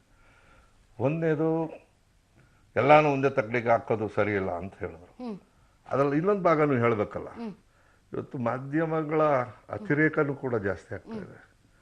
ಅದನ್ನು ಕುಲಕರ್ಣಿ ಅವರು ಒಪ್ಪುತ್ತಾರೆ ಅಂತ ನಾನು ಭಾವಿಸ್ತೇನೆ. ಯಾಕಂದ್ರೆ ಈಸ್ ಅನ್ ಅನಾಲಿಸಿಸ್ಟ್ ಅಂತ ಒಬ್ಬ ಸಲಹೆಗಾರ. ಅಂದ್ರೆ ಸಿದ್ದರಾಮಯ್ಯನವ್ರ ವಿಷಯದಲ್ಲ. ನೀವು ಆಮೇಲೆ ಬರ್ತೀನಿ. ಈಗ ನಿಮ್ ಪ್ರಶ್ನೆ ಹೇಗಿದೆ ಅಂದ್ರೆ, ನನಗೆ ಗೊತ್ತಿಲ್ಲ ಸರ್, ನಾನು ಏನ್ ಪ್ರಶ್ನೆ, ನನ್ನ ಪ್ರಶ್ನೆ ಏನಂತ ನಾನು ಹೇಳ್ತೀನಿ. ನಿಮ್ಗೆ ಸರಿಯಾಗಿ ಅರ್ಥ ಆಗಿದೆಯಾ ಇಲ್ಲ ಅಂತ ನಾನು ಕೇಳಿದ್ದು. ರಾಜಕೀಯ ಸಲಹೆಗಾರರು ಅಂತ ಇರ್ತಾರಲ್ಲ, ಅವ್ರು ಏನ್ ಮಾಡ್ತಾರೆ ನಮ್ಗೆ ಗೊತ್ತಿಲ್ವಲ್ಲ ಸರ್. ನಿಮ್ ಪ್ರಶ್ನೆ ಹೆಂಗಿರುತ್ತೆ ಅಂದ್ರೆ, 30 ಈರುಳ್ಳಿ ತಿಂತೀರಾ ಇಲ್ಲ 25 ಚಾಟಿ ಹಣ್ಣು ತಿಂತೀರಾ ಅಂದಂಗೆ. ಅಲ್ಲ, ಸ್ವಲ್ಪ ಕೇಳಿಸ್ಕೊಳ್ಳಿ, 1 ನಿಮಿಷ. ಅದಕ್ಕೆ ಹೇಳಿದ್, ನಿಮಗ್ ಗೊತ್ತಿಲ್ಲದೆ ಇದ್ರು ಕೂಡ ಕೇಳೋ ಪ್ರಶ್ನೆನೇ ಹೇಗಿದೆ ಅಂದ್ರೆ, ಸಿದ್ದರಾಮಯ್ಯನವ್ರ ಇಮೇಜ್ ಹೊರಟೋಗ್ಬಿಟ್ಟಿದೆ, ನಾವು ಹೊರಟೋಗ್ಬಿಟ್ಟಿದೆ ಅಂತ ಹೇಳ್ತಾರೆ. ಹೆಂಗಿದ್ ಪ್ರಶ್ನೆ ಇನ್ನೊಂದ್ಸರಿ ಕೇಳಿ. ಈಗ ಒಬ್ಬ ಮುಖ್ಯಮಂತ್ರಿಗಳು ಅಂದ್ರೆ ರಾಜಕೀಯ ಸಲಹೆಗಾರರು ಅದೆಲ್ಲ ಬೇಡ. ಪ್ರಶ್ನೆ ಹೇಗಿತ್ತು? ಪ್ರಶ್ನೆ ಹೇಗಿತ್ತು? ಸಿದ್ದರಾಮಯ್ಯ ಏನು ಇನ್ನೊಂದ್ಸರಿ ಕೇಳಿ. ಸಿಎಂ ಇಮೇಜ್ ಕೆಡಲು ಕಾರಣ ಏನು? ಒಂದು, ಅವರ ಜೊತೆ ಇರುವಂತಹ ಸಲಹೆಗಾರರ ಮಾತುಗಳನ್ನ ಅವ್ರು ಕೇಳ್ತಾ ಇದಾರ, ಅದಕ್ಕೆ ಹೇಳಿದ್ದು ಸಿದ್ದರಾಮಯ್ಯನವ್ರ ಇಮೇಜ್ ಕೆಟ್ಟಿಲ್ಲ, ಕೆಟ್ಟುವಂತ ಅವಶ್ಯಕತೆನೂ ಇಲ್ಲ, ಕೆಟ್ಟಿರ್ತಕ್ಕಂಥ ಭಾವನೆನೂ ಇಲ್ಲ. ಆದ್ರೆ ಮಧ್ಯ ಬಂದಂತ ಈಗಿನ ವಾತಾವರಣ, ಮೀಡಿಯಾಗಳ ಕ್ರಿಯೇಷನ್, ಏನ್ ಸರ್ ಮೀಡಿಯಾಗಳ ಕ್ರಿಯೇಷನ್? ಮುಖ್ಯಮಂತ್ರಿಗಳಿಗೆ ರೇಪ್ ಬಗ್ಗೆ ಕೇಳಿದ್ರೆ ಬದಿ ಇದೇ ಸುದ್ದಿನ ನಿಮ್ಗೆ ಅಂತ ಹೇಳ್ತಾರೆ. ಒಳ್ಳೆ ಕಥೆ ಆಯ್ತಲ್ಲ. ನೀವು ಒಂದು ಇದನ್ನ ಯಾವ್ದಾದ್ರು ಈಗ ಒಂದ್ ಮಾತು ಹೇಳಿದ್ರು ನಮ್ಮ ಕುಲಕರ್ಣಿ ಅವರು, ಅವ್ರನ್ನ ಹೇಳ್ಬೇಕಾಗತ್ತೆ. ಟಿವಿಯನ್ನ ಹಾಕಿದ್ರೆ ಅದರಲ್ಲಿ ನಮಗೆ ಉಪಯುಕ್ತವಾದಂತ ಸಲಹೆಗಳು ಕೇಳ್ಬೇಕು. ನನಗೆ ಕೇಳೋದಂದ್ರೆ ಹೇಳ್ತೀನಿ, ನೀವ್ ಹೇಳಿದ್ದೆಲ್ಲ ಕೇಳ್ಬೇಕು ಅಂತ ಕೊಡ್ತೀನಿ, ಕೊಡಕ್ಕೆ ಕೂತಿರೋದು. ಹೆಂಗ್ ಹೇಳ್ತೀರ? ಪೂರ್ತಿ ಮಾಡಕ್ ಬಿಡಿ, ಪೂರ್ತಿ ಮಾಡಕ್ ಬಿಡಿ. ನೋಡಿ, ಇದೇ ಬರೋದು, ಪೂರ್ತಿ ಮಾಡಕ್ ಬಿಡ್ಬೇಕಮ್ಮ. ನಾವು ಬಂದಿರೋದು ಏನಕ್ಕೆ? ಒಳ್ಳೆ ಕಥೆ ಆಯ್ತು. ಪ್ರಶ್ನೆ ಹೆಂಗಿದೆಯಲ್ಲ, ಏಕದಮ್ ಒಂದೇ ಪ್ರಶ್ನೆ. ಏನು ಸಿದ್ದರಾಮಯ್ಯನವರು ಇದು ಕೆಟ್ಟೋಗ್ಬಿಟ್ಟಿದೆ, ಯಾಲಿಕ್ ಕಾರಣ ಅಂತ ನಾನ್ ಬೇಡ. ಕುಲಕರ್ಣಿ ಅವ್ರು ಕೇಳಿದ ಪ್ರಶ್ನೆ ಏನ್ ಅರ್ಥ ಇದೆ? ಅರೆ, ಸಮಂಜಸವಾಗಿ ಮಾತಾಡೋಣ. ಈಗ ಒಂದು ಯಾವ್ದೋ ಒಂದು ಗಲಾಟೆ ಆಗ್ತದೆ, ಒಂದು ಇದಾಗ್ತದೆ, ಕೆಟ್ಟದ್ ಒಳ್ಳೇದ್ರದ್ದಲ್ಲ. ಬೆಳಗ್ಗೆ ಸ್ಟಾರ್ಟ್ ಆದ್ರೆ 12 hours ಅದೇ ಇರುತ್ತೆ. ನೀವು ಹಂಗಾದ್ರೆ ಅದನ್ನ ಹಾಕೊಂಡೆ ಕುತ್ಕೋಬೇಕಾ ಕುಲಕರ್ಣಿ ಅವರ? ಅದಕ್ಕೆ ಮಾಧ್ಯಮ 24/7 ಅಂದ್ರೆ ಅದರಲ್ಲಿ ಏನೇನ್ ಕೊಡ್ಬೇಕು ಅದನ್ನ ಕೊಡೋ ಮಟ್ಟದಲ್ಲಿ ಇವತ್ತಿಲ್ಲ. ಅದ್ರಲ್ಲೂ ಮಾರ್ಪಾಟ್ ಆಗ್ಬೇಕು ಅನ್ನೋದು ನನ್ನ ಆಸೆ. ಅದನ್ನಿಲ್ಲ ಅಂತ ಹೇಳಲ್ಲ. ಒಂದು ಹೇಳ್ಬಿಡ್ತೀನಿ ಆಗ್ಲೇ. ನಿಮ್ಮ ಪ್ರಶ್ನೆ ಹೇಗಿದೆ? ಸಿದ್ದರಾಮಯ್ಯನವರ ಹೆಸರು ಕೆಡೋದಕ್ಕೆ ಮಾಧ್ಯಮ ಸಲಹೆಗಾರ ಇರ್ಲಿಲ್ವೇ, ಅಥವಾ ಅವ್ರಿಗೆ ಹಿಂದೆ ಇರೋರು ಇರ್ಲಿಲ್ವೇ? ಒಪ್ಕೊಳ್ತೀನಿ, ಅದು ಸರಿ. ಆದ್ರೆ ಮೊದಲನೇದಾಗಿ ನಾನು ಅವಾಗಲೇ ಹೇಳಿದೆ, 30 ಚಾಟಿ ಏಟ್ ಬೇಕಾ ಇಲ್ಲ 30 ಈರುಳ್ಳಿ ತಿಂತೀರಾ ಅಂತ. ಎರಡೂ ಸಹಿಸಕ್ಕಾಗದೆ ಇರುವಂತ ಅಂತ ಪ್ರಶ್ನೆಗಿನ್ನ ಸಿದ್ದರಾಮಯ್ಯನವರ ನಿಮ್ಮ ಪ್ರಶ್ನೆಯಲ್ಲೇನೆ ಸಿದ್ದರಾಮಯ್ಯನವರು ಇವತ್ತು ಹೆಸರು ಕೆಟ್ಟೋಗಿದೆ ಅನ್ನೋ ಪಾಯಿಂಟ್ ಮೇಲೆ ನಾವು ಮಾತಾಡಬೇಕು ಅಂದ್ರೆ ಸ್ವಲ್ಪ ನಮ್ದು ಅದಕ್ಕೆ ವಿರೋಧ ಇದೆ. Alright. ಆ ರೀತಿ ಏನಿಲ್ಲ, ಹೇಳ್ಬೇಕು, ಸಮರ್ಥನೆ ಮಾಡ್ಬೇಕಲ್ಲ.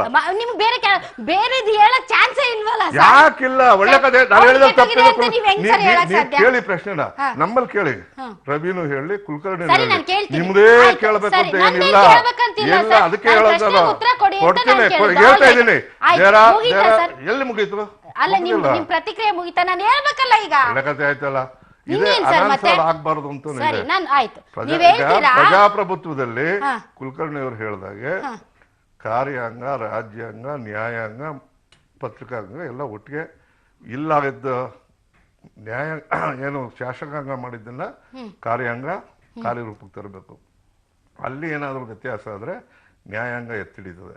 ಇದನ್ನೆಲ್ಲ ಜನಕ್ಕೆ ತೋರಿಸ್ತಕ್ಕಂಥದ್ದು ಪತ್ರಿಕಾಂಗ. ಆ ದೃಷ್ಟಿಗೆ ಕರೆಕ್ಟು.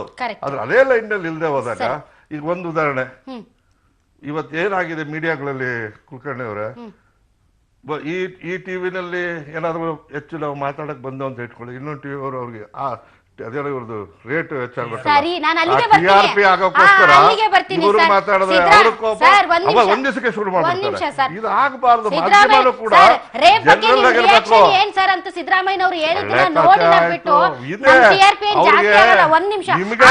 ನಿಮ್ಗೆ ಅಂತ ಹೇಳಿಲ್ಲ, I am not telling about you, media people. ಆಯ್ತು, ಮುಗಿತಾ ಸರ್? ಆಯ್ತಾ, ಒಂದ್ ನಿಮಿಷ. ನೀವ್ ಹೇಳಿದ್ರಿ ದಿನದ 24 ಗಂಟೆನೂ ಎಳಿತೀರಾ ಅಂತ. ಅಲ್ಲಿ ಮಾಧ್ಯಮಗಳೇ ಸರಿ ಸರ್, ಒಂದ್ ನಿಮಿಷ, ಲೆಟ್ ಮಿ ಕಂಪ್ಲೀಟ್. ಯಾಕೆ ರೇವಣ್ಣ ಸರ್ ನೀವು ಏನು ಮಾತಾಡಕ್ಕೆ ಬಿಡೋದಿಲ್ಲ? ಒಂದ್ ನಿಮಿಷ. 24 ಗಂಟೆನೂ ನಾವ್ ಹೇಳ್ತೀವಿ ಅಂದ್ರಲ್ಲ, ಫ್ರೇಸರ್ ಟೌನ್ ಅಲ್ಲಿ ಆ ಯುವತಿ ಮೇಲೆ ರೇಪ್ ಆಗುತ್ತೆ ಸರ್. ಸಬ್ ಇನ್ಸ್ಪೆಕ್ಟರ್ ಸೆಕ್ಷನ್ ಗಳನ್ನ ಸರಿ ಹಾಕೋದಿಲ್ಲ. ಅವ್ಳು ಕಂಪ್ಲೇಂಟ್ ಕೊಡೋಕ್ ಹೋದ್ರೆ ಕಂಪ್ಲೇಂಟ್ ಅನ್ನ ಸರಿಯಾಗಿ ತಗೊಳ್ಳೋದಿಲ್ಲ. ಮತ್ತೆ ಯಾರನ್ನ ಬಂಧಿಸ್ಬೇಕಾಗಿತ್ತು ಅವ್ರನ್ನ ಬಂಧಿಸೋದಿಲ್ಲ. ಬೆಳಿಗ್ಗೆಯಿಂದ ರಾತ್ರಿವರೆಗೂ ನಾವು ಬೈಕೊಂಡು ಬೊಬ್ಬೆ ಹೊಡೆದ ಮೇಲೆನೆ ನೀವು ಅರೆಸ್ಟ್ ಮಾಡ್ತೀರಾ. ಸರ್ಕಾರ ಮಾಡದೇ ಇಲ್ಲ. ಮತ್ತೆ ಇನಿಷಿಯೇಟಿವ್ ತಗೊಂಡ್ ಮಾಡ್ಬೇಕಾಗಿತ್ತು ಸರ್. ಸುಮ್ನೆ ಇಷ್ಟು ಬಡ್ಕೊಂಡ್ರೇನು ಸರ್ಕಾರ ನಿದ್ದೆ ಮಾಡ್ತಾ ಇದೆ. ನಾವಿಲ್ಲಾಂದ್ರೆ ಇನ್ನೇನ್ ಕೆಲಸ ಮಾಡ್ತಿತ್ ಲೆಕ್ಕ ಹಾಕಿ. ಒಂದು ಬ್ರೇಕ್ ನಂತರ ಕಾರ್ಯಕ್ರಮ ಮುಂದುವರಿಯುತ್ತೆ.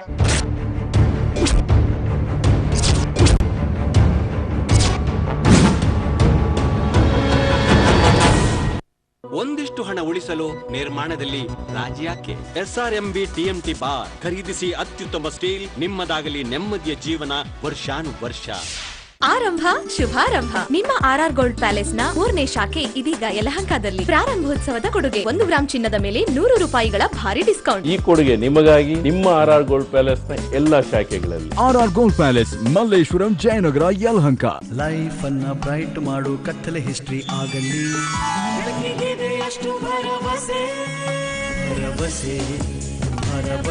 ಓಕಾಯ ಟ್ಯೂಬುಲರ್ ಬ್ಯಾಟರಿ, ದೀರ್ಘ ಬ್ಯಾಟರಿ ಲೈಫ್ ಮತ್ತು ದೀರ್ಘ ಸಮಯದ ಬ್ಯಾಕಪ್ ನ ಭರವಸೆ. ರಾಜ ರಾಜ ನೀನೇ ರಾಜ,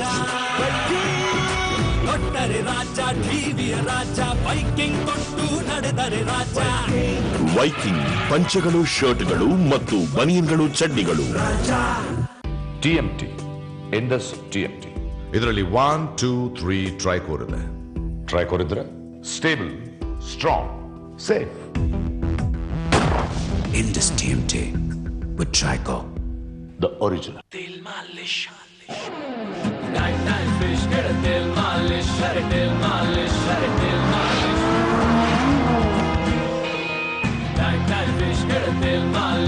ಯೌವನದ ಗ್ಯಾರಂಟಿ ವಿಡಾಲ್ ಟೇಕ್ ಆಫ್ 40 ಇಂಜಿನ್ಗೆ ತೈಲ ಮಾಲಿಶ್. Life is memorable in all stages of life. Tavanam Jewelers, Bangalore. Sleep well exchange offer. ಈಗ ಯಾವುದೇ ಹಳೆ ಮ್ಯಾಟ್ರೆಸ್ ಎಕ್ಸ್ಚೇಂಜ್ ಮಾಡಿ ಡಿಸ್ಕೌಂಟ್, ಬಂಪರ್ ಬಹುಮಾನ, ಖಚಿತವಾದ ನಗದು ಪುರಸ್ಕಾರಗಳನ್ನು ಹಾಗೂ ಕಾರುಗಳನ್ನು ಕೂಡ ಪಡೆಯಿರಿ. ತ್ವರೆ ಮಾಡಿ. Sleep well. It's rich with choco chip. Unique choco chip cookies. It's Unibic Pickleicious. ದಶಮುಖನೇ, ಕೆಲವೊಮ್ಮೆ ಟೆನ್ಷನ್ ಅಥವಾ ಶೀತದಿಂದ ತಲೆ ಸಿಡಿದ್ರೆ, ಕೆಲವೊಮ್ಮೆ ಬಿಸಿಲು. ತಲೆನೋವಿಗೆ 10 ಕಾರಣಗಳು, ಅದಕ್ಕೊಂದೇ ಪರಿಹಾರ. ಮೆಂಥೋ ಪ್ಲಸ್. ಲವಂಗ ಪುದೀನ ಮೆಂಥೋ ಪ್ಲಸ್ ಬಾಮ್. 10 ತಲೆನೋವು ದೂರ. 10 ತಲೆನೋವು ಮಾಯ. Bye. Mentho plus balm Pratham Motors presents festival offers. Book today and drive home your favorite Maruti Suzuki car. For more details, contact 8861522226. ಇದು ಕಸ ಅಲ್ವಾ? ಇದು ಕಸ ಅಲ್ಲ, ಬಟ್ಟೆ. ನಿಮ್ಮ ಫೇವರಿಟ್ ಡಿಟರ್ಜೆಂಟ್ ಬಟ್ಟೆಯ ಎಳೆತುಂಡು ಮಾಡಿ ಅದನ್ನಾಗಿಸುತ್ತೆ ನಿರ್ಜೀವ ಹಾಗೂ ಡಲ್. ಈ ಲಿಂಟ್ ನಿಂದ ಪಾರಾಗಲು ಹೆಂಕೋ ತಯಾರಿಸಿದೆ ಪಿಂಕ್ ಹೊಸ ಹೆಂಕೋ ಲಿಂಟ್ ಡೆಲಿಜೆಂಟ್. ಇದು ಕಲೆ ತೊಲಗಿಸುತ್ತೆ ಮತ್ತು ಲಿಂಟ್ ಅಂದ್ರೆ ಬಟ್ಟೆ ಎಳೆತುಂಡಾಗೋದನ್ನು ಕಡಿಮೆಯಾಗಿಸುತ್ತೆ. ಹೊಸ ಹೆಂಕೋ ಲಿಂಟ್ ಡೆಲಿಜೆಂಟ್. ಲಿಂಟ್ ಕಮ್ಮಿ ಇದ್ರೆ ಬಟ್ಟೆ ಯಂಗ್ ಕಾಣ್ತದೆ.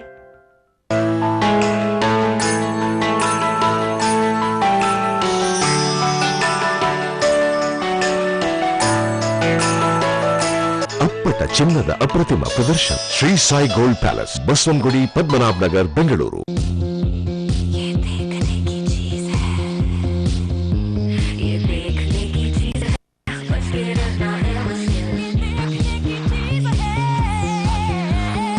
Megapixel camera, HD display, quad-core processor and a seriously stylish phone. Agri 5 HD, the showstopper. Index.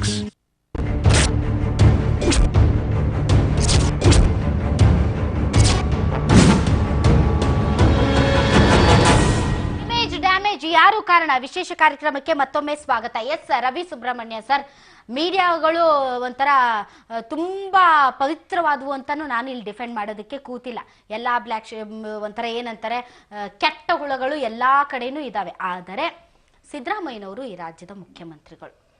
ಅವರು ಪ್ರತಿಯೊಬ್ಬರಿಗೂ ಕೂಡ ಸ್ಪಂದಿಸಬೇಕು, ಪ್ರತಿಯೊಬ್ಬರ ಸಮಸ್ಯೆಗಳನ್ನು ಆಲಿಸಬೇಕು, ಅವರಿಗೆ ಉತ್ತರದಾಯಿತ್ವ ಇರುವಂತಹ ಒಂದು ಪೋಸ್ಟ್ ಅಲ್ಲಿ ಅವರು ಇದ್ದಾರೆ. ಹಾಗಾಗಿ ನಾನು ಮಾತಾಡೋದಿಲ್ಲ, ನಾನು ಹೇಳೋದಿಲ್ಲ, ಏನು ಆಗೇ ಇಲ್ಲ ಅಂತ ಧೋರಣೆ ಇದೆ ಅಲ್ಲ, ಅದು ತನ್ನನ್ನು ತಾನು ಕರೆಕ್ಟ್ ಮಾಡ್ಕೊಳ್ಳುವಂತ ಒಂದು ಪ್ರಾಸೆಸ್ ಅಲ್ಲ. ಇಂತಹ ಸಂದರ್ಭದಲ್ಲಿ ಪದೇ ಪದೇ ಸಿದ್ದರಾಮಯ್ಯನವರು ಯಾರೇ ಹೋಗಿ ಏನೋ ಒಂದು ವಿಷಯ ಕೇಳಿದಂಥ ಸಂದರ್ಭದಲ್ಲಿ, ಏನೋ ಒಂದು ಪ್ರತಿಕ್ರಿಯೆ ಕೇಳಿದಂಥ ಸಂದರ್ಭದಲ್ಲಿ ಒಂಥರ ನಿರ್ಲಕ್ಷ್ಯ ತಾಳ್ತಾರೆ, ಒಂಥರ ಉತ್ತರ ಕೊಡ್ತಾರೆ ಅನ್ನುವಂಥದ್ದು ಒಂದು ಆರೋಪ ಇದೆ. ಅದು ತಮಗೂ ಫೀಲ್ ಆಗಿದೆಯಾ? ಖಂಡಿತ ನಿಜ. ಯಾಕೆಂತ ಹೇಳಿದ್ರೆ, ಸಿದ್ದರಾಮಯ್ಯನವರು ಮುಖ್ಯಮಂತ್ರಿ ಆದಂಥ ಸಂದರ್ಭದಲ್ಲಿ ನಾವು ಕಾಂಗ್ರೆಸ್ ಪಕ್ಷದಿಂದ ಹೆಚ್ಚಿನ ನಿರೀಕ್ಷೆಯನ್ನು ಇಟ್ಕೊಳ್ಳದಿದ್ರು ಸಿದ್ದರಾಮಯ್ಯನವರಿಂದ ಒಂದಷ್ಟು ನಿರೀಕ್ಷೆಯನ್ನು ಇಟ್ಕೊಂಡಿದ್ವಿ. ಯಾಕೆಂದ್ರೆ ಒಂದು ಹೋರಾಟಗಾರರಾಗಿ ಬಂದಿರತಕ್ಕಂಥವ್ರು, ಬದ್ಧತೆ ಇರ್ತಕ್ಕಂಥವ್ರು ಮತ್ತು ವಿಶೇಷವಾಗಿ ಆರ್ಥಿಕ ಮಂತ್ರಿಗಳಾಗಿ ಸಾಕಷ್ಟು ಅನುಭವ ಹೊಂದಿರತಕ್ಕಂಥದ್ದು, ಉಪಮುಖ್ಯಮಂತ್ರಿಗಳಾಗಿ ಅಧಿಕಾರಿಗಳನ್ನ ದಂಡಿಸಿದ್ದಕ್ಕಂಥದ್ದು, ಅವರು ತೆಗೆದುಕೊಂಡಂತಹ ದಿಟ್ಟ ನಿರ್ಧಾರಗಳು, ಇದರಿಂದ ಏನಾದರೂ ಒಂದು ರಾಜ್ಯದ ಸಮಗ್ರ ಅಭಿವೃದ್ಧಿ ದೃಷ್ಟಿಯಿಂದ ಏನಾದರೂ ಒಂದಿಷ್ಟು ಒಳ್ಳೆ ಕೆಲಸಗಳಾಗಬಹುದು ಅಂತ. ಆದರೆ ಎಲ್ಲೋ ಒಂದು ಕಡೆ ಅವರು ಪ್ರಾರಂಭದಲ್ಲೇ ಎಡವಿದ್ರು ಅನ್ಸುತ್ತೆ. ಯಾಕೆಂದರೆ ತಾವೇ ಈಗ ಹೇಳಿದಾಗೆ, ಯಾರೇ ಏನೇ ಒಂದು ಒಳ್ಳೆ ಕೆಲಸಗಳನ್ನು ಮಾಡಬೇಕಾದ್ರೆ ಅವರಿಗೆ ಪಕ್ಕದಲ್ಲಿ ಉತ್ತಮವಾದಂಥ, ಯಾಕಂದರೆ ಈ ಮುಖ್ಯಮಂತ್ರಿ ಸ್ಥಾನ ಅಂತಕ್ಕಂಥದ್ದು ಅಷ್ಟು ಸುಲಭವಾದಂಥ ಕೆಲಸ ಅಲ್ಲ. ಎಲ್ಲ ಕ್ಷೇತ್ರಗಳಲ್ಲೂ ಕೆಲಸ ಮಾಡಬೇಕಾಗಿರುತ್ತೆ, ಎಲ್ಲ ವರ್ಗದ ಜನಗಳನ್ನೂ ಜೊತೆಯಲ್ಲಿ ತೆಗೆದುಕೊಂಡು ಹೋಗಬೇಕಾಗಿರುತ್ತೆ. ಹಾಗಾಗಿರ್ತಕ್ಕಂಥ ಸಂದರ್ಭದಲ್ಲಿ ವಿವಿಧ ಕ್ಷೇತ್ರದಲ್ಲಿ ಸಾಧನೆ ಮಾಡಿರ್ತಕ್ಕಂಥ ಸಾಧಕರ ಅವರ ಒಂದು ಪರಿಚಯ ಇರತಕ್ಕಂಥ ಬೇರೆ ಬೇರೆ ಕ್ಷೇತ್ರಗಳ ಅಡ್ವೈಸರ್ಸ್ ಬೇಕಾಗುತ್ತೆ. ಅದು ತಾವೇ ಈಗ ಹೇಳಿದಾಗೆ, ಅದು ಪೊಲಿಟಿಕಲ್ ಅಡ್ವೈಸರ್ ಆಗಿರ್ಬೋದು, ಅಥವಾ ಮಾಧ್ಯಮ ಸಲಹೆಗಾರರಾಗಿರಬಹುದು, ಅಥವಾ ಬೇರೆ ಬೇರೆ ದಿನನಿತ್ಯದ ಚಟುವಟಿಕೆಗಳಿಗೆ ಸಲಹೆ ಕೊಡ್ತಕ್ಕಂಥ ಅಧಿಕಾರಿಗಳಾಗಿರ್ಬೋದು, ಎಲ್ಲರೂ ಸರಿಯಾದಂಥವ್ರಾಗಿರ್ಬೋದು. ಆದರೆ ಅವ್ರು ಎಲ್ಲೋ ಒಂದು ಕಡೆ ಪ್ರಾರಂಭದಲ್ಲೇ ಎಡವಿದ್ರು ಅನಿಸುತ್ತೆ. ಯಾಕೆಂದರೆ ಇಂತಹ ಜನಗಳನ್ನು ಇಟ್ಕೊಂಡ್ರೆ ನನಗೇನೋ ಒಂದು ಇಮೇಜ್ ಬರುತ್ತೆ ಅಂತಕ್ಕಂಥದ್ರಿಂದ ಯಾರನ್ನ ಪಕ್ಕದಲ್ಲಿ, ನಾನು ಯಾವ ಸೆಕ್ಷನ್ ಅದು ಅಂತ ನಾನು ಹೇಳಕ್ಕೆ ಹೋಗೋದಿಲ್ಲ, ಅಂಥವ್ರುಗಳನ್ನು ಜೊತೆಯಲ್ಲಿಟ್ಕೊಂಡು ಅವರ ಅಡ್ವೈಸ್ಗಳ ಪ್ರಕಾರ ಕೆಲಸ ನಡೆಕ್ಕೆ ಶುರು ಮಾಡಿದರು. ಇವತ್ತು ಒಂದು ಸಣ್ಣ ಉದಾಹರಣೆ ಹೇಳೋದಾದರೆ, ಇವತ್ತು ರಾಜ್ಯದ ಎಲ್ಲ ವರ್ಗದ ಜನಗಳನ್ನು ಅವರು ಗಮನಿಸಿ ಕೆಲಸವನ್ನು ಅವ್ರ ಬಡ್ಜೆಟಲ್ಲಾಗಲಿ ಮತ್ತೊಂದರಲ್ಲಾಗಲಿ ಮಾಡ್ಬೋದಾಗಿತ್ತು. ಮೊದಲನೇ ದಿನದ ಮೊದಲನೇ ನಿರ್ಧಾರ, ನಾವೀಗಾಗಲೇ ಸಾಕಷ್ಟು ಬಾರಿ ಅದರ ಬಗ್ಗೆ ಚರ್ಚೆ ಮಾಡಿದ್ದೀವಿ, ಅಕ್ಕಿ ಕೊಡ್ತಕ್ಕಂಥದ್ದು. ಯಾರೂ ಬಂದು ನನಗೆ ₹1 ಅಕ್ಕಿ ಕೊಡು ಅಂತ ಕೇಳಿರಲಿಲ್ಲ. ಆದರೆ BPL ಕಾರ್ಡ್ನವ್ರಿಗೆ ಅಕ್ಕಿ ₹1 ಕೊಡಬೇಕಾದ್ರೆ ಈ ಮಧ್ಯಮ ವರ್ಗ ಮತ್ತು ಕೆಳ ಮಧ್ಯಮ ವರ್ಗ ಅಂತ ಇನ್ನೊಂದಿದೆಯಲ್ಲ, ಈ ತ್ರಿಶಂಕು ಸ್ಥಿತಿಲಿ ಇರ್ತಕ್ಕಂಥವ್ರು, ಅವ್ರಿಗೊಂದು APL ಕಾರ್ಡ್ ಅಂತ ಇದ್ದಂಥದ್ದು, ಅವ್ರಿಗೆ ಕೊಡ್ತಾ ಇರ್ತಕ್ಕಂಥ ಒಂದು 10-12 kg ಅಕ್ಕಿನೂ ಕಿತ್ಕೊಂಡ್ರು. ಅವತ್ತು ಏನಾಗಿದೆ ಅಂತ ಹೇಳಿದ್ರೆ, ಅವರ ಒಂದು ಅಂದ್ರೆ ಜನ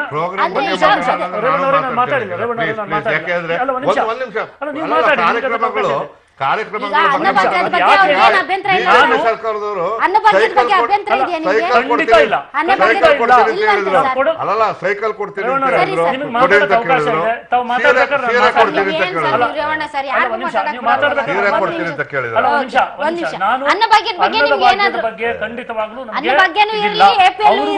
APLನವ್ರಿಗೂ ಕೊಡಬೇಕು ಅಂತಕ್ಕಂಥದ್ದು. ಯಾಕಂದ್ರೆ ಬಹುಶಃ ಉತ್ತಮವಾದಂತಹ ಸಲಹೆಗಾರರಿದ್ರೆ ಇದರ ರಿಪರ್ಕೇಶನ್ ಗಳನ್ನ ಅವತ್ತು ಹೇಳ್ತಾ ಇದ್ರು.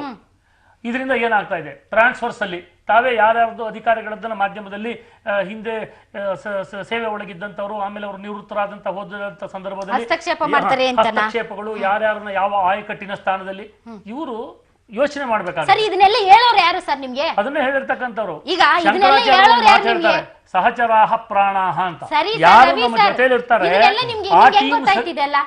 ಇದೆಲ್ಲ ಹೆಂಗ್ ಗೊತ್ತಾಯ್ತು ನಿಮ್ಗೆ? ಈ ಮಾಧ್ಯಮಗಳಿಂದ. ಯಾಕೆಂದ್ರೆ ಈಗಾಗಲೇ ಒಳ್ಳೆ ಕೆಲಸಗಳು ಜನರು. ಇವತ್ತು ಉಮಾಶ್ರೀ ಮೇಡಮ್ ನ ಇಂಟರ್ವ್ಯೂ ಮಾಡಕ್ ಹೋಗಿದ್ದೆ. ನಿಮ್ದು 1 ವರ್ಷದ ಕಾರ್ಯಕ್ರಮಗಳು ಏನು ಅಂದ್ರೆ ಪಾಪ ಮೇಡಮ್ ಒಂದ್ ದೊಡ್ಡ ಬುಕ್ಲೆಟ್ ಇಟ್ಕೊಂಡು ಅರ್ಧ ಗಂಟೆ ಪ್ರೋಗ್ರಾಮ್ಗೆ ಹೋದೆ, ಅರ್ಧ ಗಂಟೆ ಫುಲ್ ಓದೋಷ್ಟು ಸರ್ಕಿತ್ತು ಅವ್ರ ಹತ್ರ. ಇಷ್ಟೆಲ್ಲ ಮಾಡಿದೀರಾ ಮೇಡಮ್, ಜನರಿಗೆ ಒಂದು ಹೋಗಿಲ್ವಲ್ಲ ಅಂತಂದ್ರೆ ನಾನು ಪತ್ರದ ಮುಖೇನ ಎಲ್ಲವನ್ನೂ ಕಳಿಸ್ತಾ ಇದ್ದೇನೆ ಅಂತ ಅಂದ್ರು. ಜನರಿಗೆ ರೀಚ್ ಆಗ್ಬೇಕು ಅಂದ್ರೆ ನೋಡಿ, ನಾನು ಇಂಥ ಕಾರ್ಯಕ್ರಮ ಮಾಡಿದ್ದೀನಿ, ಪಬ್ಲಿಕ್ ಟಿವಿಗೋ ಇನ್ನೊಂದು ಯಾವ್ದೋ ಟಿವಿ ನೋಡಿ, ಇದು ಅರ್ಹರು ಯಾರ್ಯಾರಿದ್ದೀರಿ ಫಲಾನುಭವಿಗಳು ಇದರ ಲಾಭ ಪಡ್ಕೊಳ್ಳಿ ಅಂತಂದ್ರೆ ಓ ಒಂದ್ ಒಳ್ಳೆ ಕಾರ್ಯಕ್ರಮ ಮಾಡಿದಾರೆ ಅಂತ ಜನರಿಗೆ ಹತ್ತಿರ ಆಗುತ್ತೆ. ಪತ್ರದ ಮುಖೇನ ಬರೀತೀನಿ ಅಂತಂದ್ರೆ 6 ಕೋಟಿ ಜನರಿಗೆ ಪತ್ರದ ಮೂಲಕನೇ ತಿಳಿಸ್ತಾರೆ. ಅದೇ ಕರೆಕ್ಟ್. 4ನೇ ಅಂಗ ಅಂತ ಹೇಳಿ ಇವತ್ತು ಬಹಳ ಮುಖ್ಯವಾದಂತಹ ರೋಲ್ ಅನ್ನ ಇವತ್ತು ಮಾಧ್ಯಮಗಳು ಯಾಕೆ ಅಂತ ಹೇಳಿದ್ರೆ ಪ್ರತಿಪಾದಿಸ್ತಾ ಇದ್ದೇವೆ. ಇವತ್ತು ಒಂದು ಕಾಲದಲ್ಲಿ ಮಾಧ್ಯಮ ಬರೀ ಪ್ರಿಂಟ್ ಮೀಡಿಯಾ ಇತ್ತು, ಎಲೆಕ್ಟ್ರಾನಿಕ್ ಮೀಡಿಯಾ ಈ ಮಟ್ಟದಲ್ಲಿ ಇರಲಿಲ್ಲ. ಅವತ್ತು ಇಷ್ಟು ಸ್ಪೀಡ್ ಆಗಿ ವಿಷಯಗಳು ಸಿಗ್ತಿರ್ಲಿಲ್ಲ. ಇವತ್ತು ಹೆಂಗಾಗಿದೆ ಅಂತ ಹೇಳಿದ್ರೆ ದೇಶದಲ್ಲ ಬರೀ ಅಷ್ಟೇ ಅಲ್ಲ, ಪ್ರಪಂಚದ ಯಾವುದೇ ಒಂದು ಮೂಲೆಯಲ್ಲಿ ಯಾವುದೇ ಒಂದು ಸಣ್ಣ ಘಟನೆ ನಡೆದರೂ ತಕ್ಷಣ ವೆರಿ ನೆಕ್ಸ್ಟ್ ಮೊಮೆಂಟು ಪ್ರತಿಯೊಬ್ಬರಿಗೂ ಗೊತ್ತಾಗ್ತಾ ಇದೆ. ಯಾಕೆ ಅಂತ ಹೇಳಿದ್ರೆ ಇವತ್ತು ಮಾಧ್ಯಮದ ಜವಾಬ್ದಾರಿ ಅದು.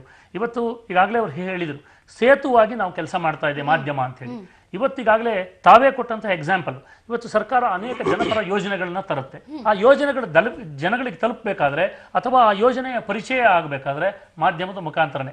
ಇಂತಹ ಒಂದು ಉತ್ತಮವಾದಂತಹ ಯೋಜನೆಯನ್ನು ಸರ್ಕಾರ ತರ್ತಕ್ಕಂಥ ಪ್ರಯತ್ನ ಮಾಡಿದೆ. ಇದರ ಸದುಪಯೋಗವನ್ನು ಪಡ್ಕೊಳ್ಬಹುದು. ಅಥವಾ ಯಾರೇ ಒಬ್ಬ ತಪ್ಪು ಮಾಡಿದಂತ ಸಂದರ್ಭದಲ್ಲಿ ಅವನನ್ನ ಎಚ್ಚರಿಸ್ತಕ್ಕಂಥ ಜವಾಬ್ದಾರಿ ಕೂಡ ಮಾಧ್ಯಮದಲ್ಲಿದೆ. ಮಾಧ್ಯಮದಲ್ಲಿ ಇರ್ತಕ್ಕಂಥದ್ದು 100ಕ್ಕೆ 100 ಭಾಗ ಸರಿ ಇದೆ ಅಂತ ನಾನು ಒಪ್ಕೊಳ್ಳಲ್ಲ.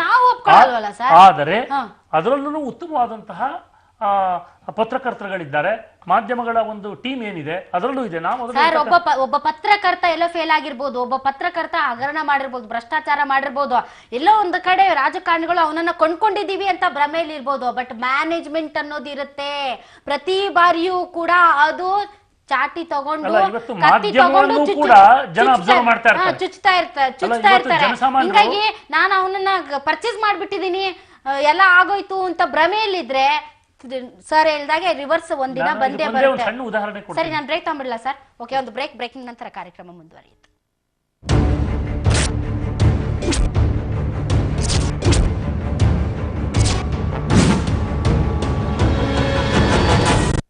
ಒಂದಿಷ್ಟು ಹಣ ಉಳಿಸಲು ನಿರ್ಮಾಣದಲ್ಲಿ ರಾಜಿ ಯಾಕೆ? SRMB TMT ಬಾರ್ ಖರೀದಿಸಿ ಅತ್ಯುತ್ತಮ ಸ್ಟೀಲ್, ನಿಮ್ಮದಾಗಲಿ ನೆಮ್ಮದಿಯ ಜೀವನ ವರ್ಷಾನುವರ್ಷ. ಆರಂಭ ಶುಭಾರಂಭ. ನಿಮ್ಮ RR ಗೋಲ್ಡ್ ಪ್ಯಾಲೇಸ್ ನ 3ನೇ ಶಾಖೆ ಇದೀಗ ಯಲಹಂಕದಲ್ಲಿ. ಪ್ರಾರಂಭೋತ್ಸವದ ಕೊಡುಗೆ 1 ಗ್ರಾಂ ಚಿನ್ನದ ಮೇಲೆ 100 ರೂಪಾಯಿಗಳ ಭಾರಿ ಡಿಸ್ಕೌಂಟ್. ಈ ಕೊಡುಗೆ ನಿಮಗಾಗಿ ನಿಮ್ಮ RR ಗೋಲ್ಡ್ ಪ್ಯಾಲೇಸ್ ನ ಎಲ್ಲಾ ಶಾಖೆಗಳಲ್ಲಿ. RR gold palace, Malleshwaram, Jayanagar, Yelahanka. ಆರೋಗ್ಯ, ಆಹಾರ, ಆನಂದ, ನಿವಾಸ ಎಲ್ಲದರಲ್ಲೂ ವಿಶೇಷ ಸಾಧನೆ ಮಾಡಿರುವ ಸಂಸ್ಥೆ ಅಗ್ರಿಗೋಲ್ಡ್. ರಾಜ್ಯಾದ್ಯಂತ ನೀಡುತ್ತಿರುವ ಅದ್ಭುತವಾದ ಕೊಡುಗೆಗಳಲ್ಲಿ ನಾವು ಹೂಡಿದ ಬಂಡವಾಳ ಬಂಗಾರದಂಥ ಭವಿಷ್ಯಕ್ಕೆ ಸೋಪಾನ. ಬನ್ನಿ ಕೈ ಜೋಡಿಸೋಣ. ಇದು ಕಸ ಅಲ್ವಾ? ಇದು ಕಸ ಅಲ್ಲ, ಬಟ್ಟೆ. ನಿಮ್ಮ ಫೇವರಿಟ್ ಡಿಟರ್ಜೆಂಟ್ ಬಟ್ಟೆಯ ಎಳೆತುಂಡು ಮಾಡಿ ಅದನ್ನಾಗಿಸುತ್ತೆ ನಿರ್ಜೀವ ಹಾಗೂ ಡಲ್. ಈ ಲಿಂಟ್ ನಿಂದ ಪಾರಾಗಲು ಹೆಂಕೋ ತಯಾರಿಸಿದೆ ಪಿಂಕ್. ಹೊಸ ಹೆಂಕೋ ಲಿಂಟ್ ಡೆಲಿಜೆಂಟ್. ಇದು ಕಲೆ ತೊಲಗಿಸುತ್ತೆ ಮತ್ತು ಲಿಂಟ್ ಅಂದ್ರೆ ಬಟ್ಟೆ ಎಳೆತುಂಡಾಗೋದನ್ನು ಕಡಿಮೆಯಾಗಿಸುತ್ತೆ. ಹೊಸ ಹೆಂಕೋ ಲಿಂಟ್ ಡೆಲಿಜೆಂಟ್. ಲಿಂಟ್ ಕಮ್ಮಿ ಇದ್ರೆ ಬಟ್ಟೆ ಯಂಗ್ ಕಾಣ್ತದೆ.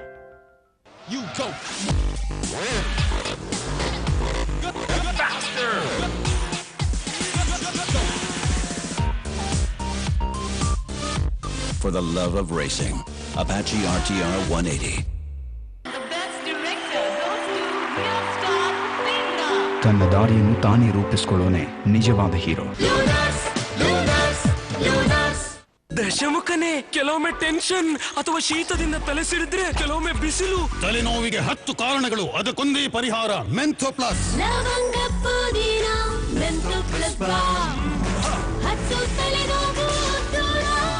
ತಲೆನೋವು ಮಾಯ. ಬಾಯ್. Mentho plus balm.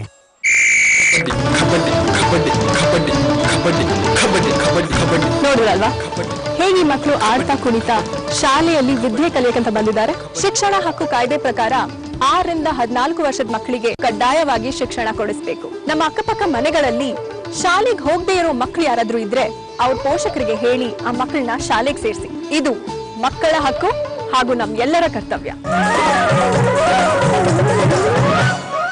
ಬಿಗುಪು, ನಿಶಕ್ತಿ ಅಥವಾ ಆಯಾಸ, ಬಹುಶಃ ನಿಮ್ಮ ವಿಟಮಿನ್ ಬಿ ಅವಶ್ಯಕತೆ ಪೂರ್ತಿ ಆಗ್ತಿಲ್ಲ. ನ್ಯೂರೋಬಿಯಾನ್ 4 ಈ ಎಲ್ಲಾ ತೊಂದರೆಗಳನ್ನು ದೂರವಿರಿಸಬಹುದು. ವಿಟಮಿನ್ ಬಿ ಕಾಂಪ್ಲೆಕ್ಸ್ ನ ಒಂದು ವಿಶಿಷ್ಟ ಮಿಶ್ರಣ ಡಾಕ್ಟರ್ಗಳ ವಿಶ್ವಾಸ ಪಾತ್ರ ನಿಮ್ಮ ಜೀವನಕ್ಕೆ ನೀಡುತ್ತದೆ ಲಯ ಹಾಗೂ ವೇಗ.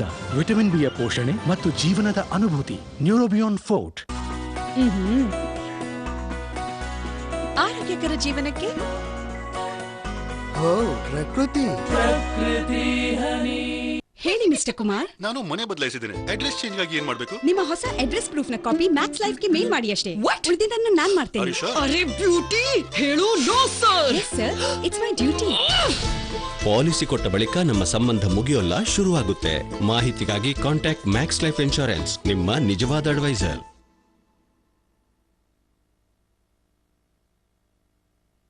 ಇದು 70% ವಿದ್ಯುತ್ ಉಳಿಸುತ್ತೆ. UPS ಕೂಡ ಇಲ್ಲಿ ನೋಡಿ ಸರ್. ಇದು ಇಷ್ಟು ವಿದ್ಯುತ್ ಉಳಿಸುತ್ತೆ. ಇದು ವಿದ್ಯುತ್ ಉಳಿತಾಯ ಮಾಡಲ್ಲ. ನೆನಪಿಡಿ, ತನ್ನಿ ಮೈಕ್ರೋಟೆಕ್ ವಿತ್ IPS ಟೆಕ್ನಾಲಜಿ. ಇದು ದಿನಾಲು ಎಷ್ಟು ವಿದ್ಯುತ್ ಉಳಿತಾಯ ಮಾಡುತ್ತದೆ ಎಂದರೆ 3 ವರ್ಷಗಳಲ್ಲಿ ಆಗುತ್ತದೆ ಫ್ರೀ.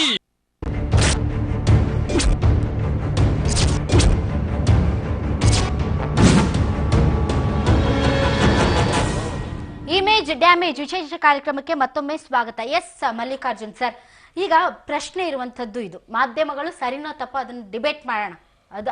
ಅದು ಕೂಡ ಇದೆ. ಎಲ್ಲ ನಾನು ಹೇಳ್ದಂಗೆ ನಾವು ಕೂಡ ಸರಿ ಇದೀವಿ, ನಾವು ಶುದ್ಧ ಹಸ್ತರು ಅಂತ ಹೇಳ್ತಾ ಇಲ್ಲ. ನಮ್ಮಲ್ಲೂ ಕೂಡ ಕೆಟ್ಟ ಹುಳುಗಳು ಇದಾವೆ. ಅದ್ರ ಬಗ್ಗೆ ಎಲ್ಲ ಗೊತ್ತಿದೆ. ಮತ್ತೆ ಜನರು ಮೂರ್ಖರು ಅಲ್ಲ, ದಡ್ರು ಅಲ್ಲ, ತುಂಬಾ ಅವ್ರಿಗೆ ಪ್ರಜ್ಞೆನೂ ಇದೆ ಮತ್ತೆ ಜ್ಞಾನನೂ ಇದೆ. ಯಾರ್ಯಾರು ಹೆಂಗೆ ಅಂತ ತಿಳ್ಕೊಳ್ಳುವಂತ ಶಕ್ತಿ ಸಾಮರ್ಥ್ಯಗಳು ಇವೆ. ಆದ್ರೆ ಈಗ ಇರುವಂತದ್ದು ಸಿದ್ದರಾಮಯ್ಯನವರ ಜೊತೆ ಇರುವಂತ ಸಲಹೆಗಾರರು ಯಾರ್ಯಾರಿದ್ದಾರೆ, ಸ್ಲೀಪ್ ಆಪ್ನಿಯಾ ಅದ್ರ ಬಗ್ಗೆ ರೇವಣ್ಣ ಅವ್ರು ನಮ್ಮ ಸ್ಟುಡಿಯೋಗೆ ಬಂದು ಫಸ್ಟ್ ಟೈಮ್ ಹೇಳಿದ್ರು, ಸಿದ್ದರಾಮಯ್ಯನವ್ರಿಗೆ ಹಿಂಗಿದೆ, ಅವ್ರು ಹೇಳ್ಕೊಂಡಿರ್ಲಿಲ್ಲ ಇಷ್ಟು ದಿನ ಅಂತ. ಇದು ಎಲ್ಲೋ ಒಂದ್ ಕಡೆ ಇಮೇಜ್ಗೆ ಡ್ಯಾಮೇಜ್ ಮಾಡ್ತಾ ಇದೆ. ನ್ಯಾಷನಲ್ ನ್ಯೂಸ್ ಚಾನೆಲ್ಸ್ ಎಲ್ಲ ಇದನ್ನ ಹೈಲೈಟ್ ಮಾಡ್ತಾ ಇದ್ದಾರೆ ಅನ್ನುವಂಥ ಸಂದರ್ಭದಲ್ಲಿ ಸರ್ ಹಿಂಗೆಲ್ಲ ಆಗ್ತಾ ಇದೆ, ಮೀಡಿಯಾಗಳಲ್ಲಿ ಬರ್ತಾ ಇದೆ. As a media coordinator sir ಒಂದು ಪ್ರೆಸ್ ಮೀಟ್ ಮಾಡಿ ಹೇಳಿ ಈ ತರ ಇದೆ ಅಂತ, ನನ್ಗಿರುವಂತ ಒಂದು ಕಾಯಿಲೆ ಅಂತ ಹೇಳಿ ಅನ್ನುವಂಥ ಒಂದು ಸಲಹೆಗಳನ್ನ ಕೊಡ್ಬೋದು. ಅಂದ್ರೆ ನನಗೆ ಉಳಿದಿರೋದು ನಾನು ಹೇಳ್ತಾ ಇದ್ದೀನಿ. ಈ ತರದ್ದು ಬಹಳಷ್ಟು ಪ್ರಸಂಗಗಳಿವೆ. ಸಿದ್ದರಾಮಯ್ಯನವರು ತುಂಬಾ ಉದ್ದಟತನ ತೋರಿಸ್ಬಿಟ್ರು, ಒಂದು ರಿಯಾಕ್ಷನ್ ಕೊಡ್ಲಿಲ್ಲ ಅನ್ನೋ ತರದ್ದು ಬಂತು. ಅದನ್ನೆಲ್ಲ ಅವ್ರು ಪ್ಯಾಚ್ ಅಪ್ ಮಾಡ್ಬೋದಲ್ಲ ಅಂತ. ಏನ್ ಕೆಲಸ ಅವ್ರದ್ದು ನಂಗೆ ಗೊತ್ತಿಲ್ಲ, ನನ್ಗೆ ಅದ್ರ ಬಗ್ಗೆ ಅನುಭವ ಇಲ್ಲ. ನೀವ್ ಹೇಳಿ, ನಿಮ್ಗೆ ಅನುಭವ ಇದೆ. ಒಂದೇನಿರುತ್ತೆ ಅಂತಂದ್ರೆ, ನಾನು ಯಾರಿಗೆ ಮಾಧ್ಯಮ ಸಲಹೆಗಾರನಾಗಿ ನಾನು ಕೆಲಸ ಮಾಡ್ತಿರ್ತೀನಿ, ಕೆಲವೊಂದು ಮೈನ್ಯೂಟ್ಗಳನ್ನ ನಾನು ಅಬ್ಸರ್ವ್ ಮಾಡ್ಬೇಕು. ನಾನು ಮೈನ್ಯೂಟ್ಗಳನ್ನ ಅಬ್ಸರ್ವ್ ಮಾಡ್ಬೇಕು. ಆ ಇಮೇಜ್ ಬಿಲ್ಡ್ ಮಾಡೋದಕ್ಕೆ ನಾನು ಹೆಂಗ್ ಅದಕ್ಕೆ ಪೂರಕವಾಗಿ ನಾನು ಕೆಲಸ ಮಾಡ್ಬೇಕು ಅನ್ನೋದು ನೋಡ್ಕೋಬೇಕೆ ಹೊರತಾಗಿ ಮುಂಜಾನೆ ನ್ಯೂಸ್ ಪೇಪರ್ ಓದಿ ಇದರಲ್ಲಿ ನ್ಯೂಸ್ ಪೇಪರ್ ಅಲ್ಲಿ ಇನ್ನು ಹೆಡ್ಲೈನ್ ಹಿಂಗಿದೆ, ಬಿಜೆಪಿ ಅವರು ಸಿದ್ದರಾಮಯ್ಯ ಅವ್ರನ್ನ ಬೈದಿದ್ದಾರೆ, ಅದು ಕೌಂಟರ್ ಅಟ್ಯಾಕ್ ನಾನು ಹೆಂಗ್ ಮಾಡೋದು, ನೀವ್ ಹಿಂಗ್ ಕೌಂಟರ್ ಅಟ್ಯಾಕ್ ಮಾಡಿ ಅಂತ ಹೇಳೋದು it's not a media management. ಆಮೇಲೆ ಯಾರಾದ್ರೂ ಯಾವ್ದಾದ್ರು ಮೀಡಿಯಾದಲ್ಲಿ ಅಥವಾ ಯಾವ್ದಾದ್ರು ಪೇಪರ್ ಅಲ್ಲಿ ಏನೋ ಒಂದು ಬಂತು ಅಂತ ಇಟ್ಕೊಳ್ಳಿ, ಅದು ಮುಖ್ಯಮಂತ್ರಿಗಳು ರೇವಣ್ಣ ಅವರ ಯಾರ್ದೋ ಬಂತ ಸರ್, ಇದಾ ಸರ್ ನಮ್ ಸಾಹೇಬ್ರು ಹೇಳ್ತಾರೆ ನೀಟಾಗಿ, ಇದಾ ಸರ್ ಇದು ಬಿಜೆಪಿ ಅವ್ರು ಸರ್, ಅದೇ ರವಿ ಸುಬ್ರಹ್ಮಣ್ಯ ಇದಾರಲ್ಲ ಅವ್ರು ಬೇಕಂತಾನೆ ಹೇಳ್ ಮಾಡ್ಸಿರತ್ ಸರ್, ನೀವು ತಲೆ ಕೆಡ್ಸ್ಕೊಳ್ಬೇಕಾಗಿಲ್ಲ, ಇದು ಕುತ್ರನೇ ಕೊಡ್ಬೇಕಾಗಿಲ್ಲ ಸರ್ ನೀವು. ವಿಚಾರದಲ್ಲಿ ಹೇಳಿದ್ದಾರೆ ಇದೆಲ್ಲ ಬಿಜೆಪಿ ಅವ್ರ ಪ್ಲಾನ್, ಇದೆಲ್ಲ ಅವರು ಪಬ್ಲಿಸಿಟಿ ತಗೊಳ್ಳೋಕೋಸ್ಕರ ಬಿಜೆಪಿ ಅವರು ಮಾಡಿದ್ದಾರೆ ಅಂತ.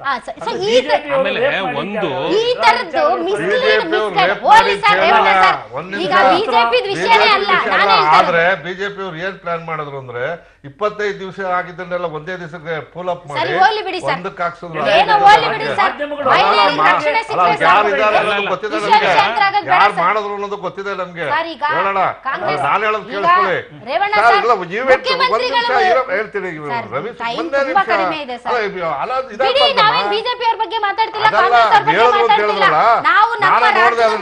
ನೋಡ್ತಾನೆ ಇದೀನಿ ನಾನು. ಬರ್ತೀನಿ. ಏನಾಯ್ತು 25 ದಿವಸದಿಂದ ಎಲ್ಲ ನಡೆದಿರೋ ಇವೆಂಟ್ 10 ಪಾಯಿಂಟ್ ಔಟ್ ಮಾಡ್ಬಿಟ್ರು.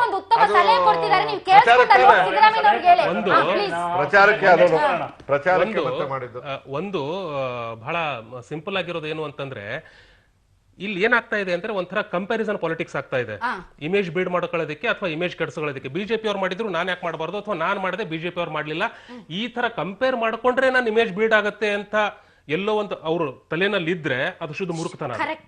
ಶುದ್ಧ ಮೂರ್ಖತನ. ಕರೆಕ್ಟ್. ನಾನು ಏನ್ ಮಾಡ್ತಾ ಇದ್ದೀನಿ, ನಾನು ಎಲ್ಲಿಗೆ ಹೋಗ್ಬೇಕು, ನನ್ನ ಇಮೇಜ್ ನಾನು ಮಾಡೋ ಕೆಲಸದ ಮೂಲಕ ಹೆಂಗ್ ಬಿಲ್ಡ್ ಆಗತ್ತೆ ಅನ್ನೋದು ನನ್ನ ತಲೆನಲ್ಲಿ ಇರಬೇಕೆ ಹೊರತಾಗಿ ಬಿಜೆಪಿನವರು ಸೈಕಲ್ ಕೊಟ್ರು ನಾನು ಅಕ್ಕಿ ಕೊಟ್ಟೆ ಇದರಿಂದ ಇಮೇಜ್ ಬಿಲ್ಡ್ ಆಗತ್ತೆ ಅನ್ನೋದಾದ್ರೆ ಅದು ಶುದ್ಧ ಮೂರ್ಖತನದ ಪರಮಾವಧಿ. ಅದು ಅದಲ್ಲ.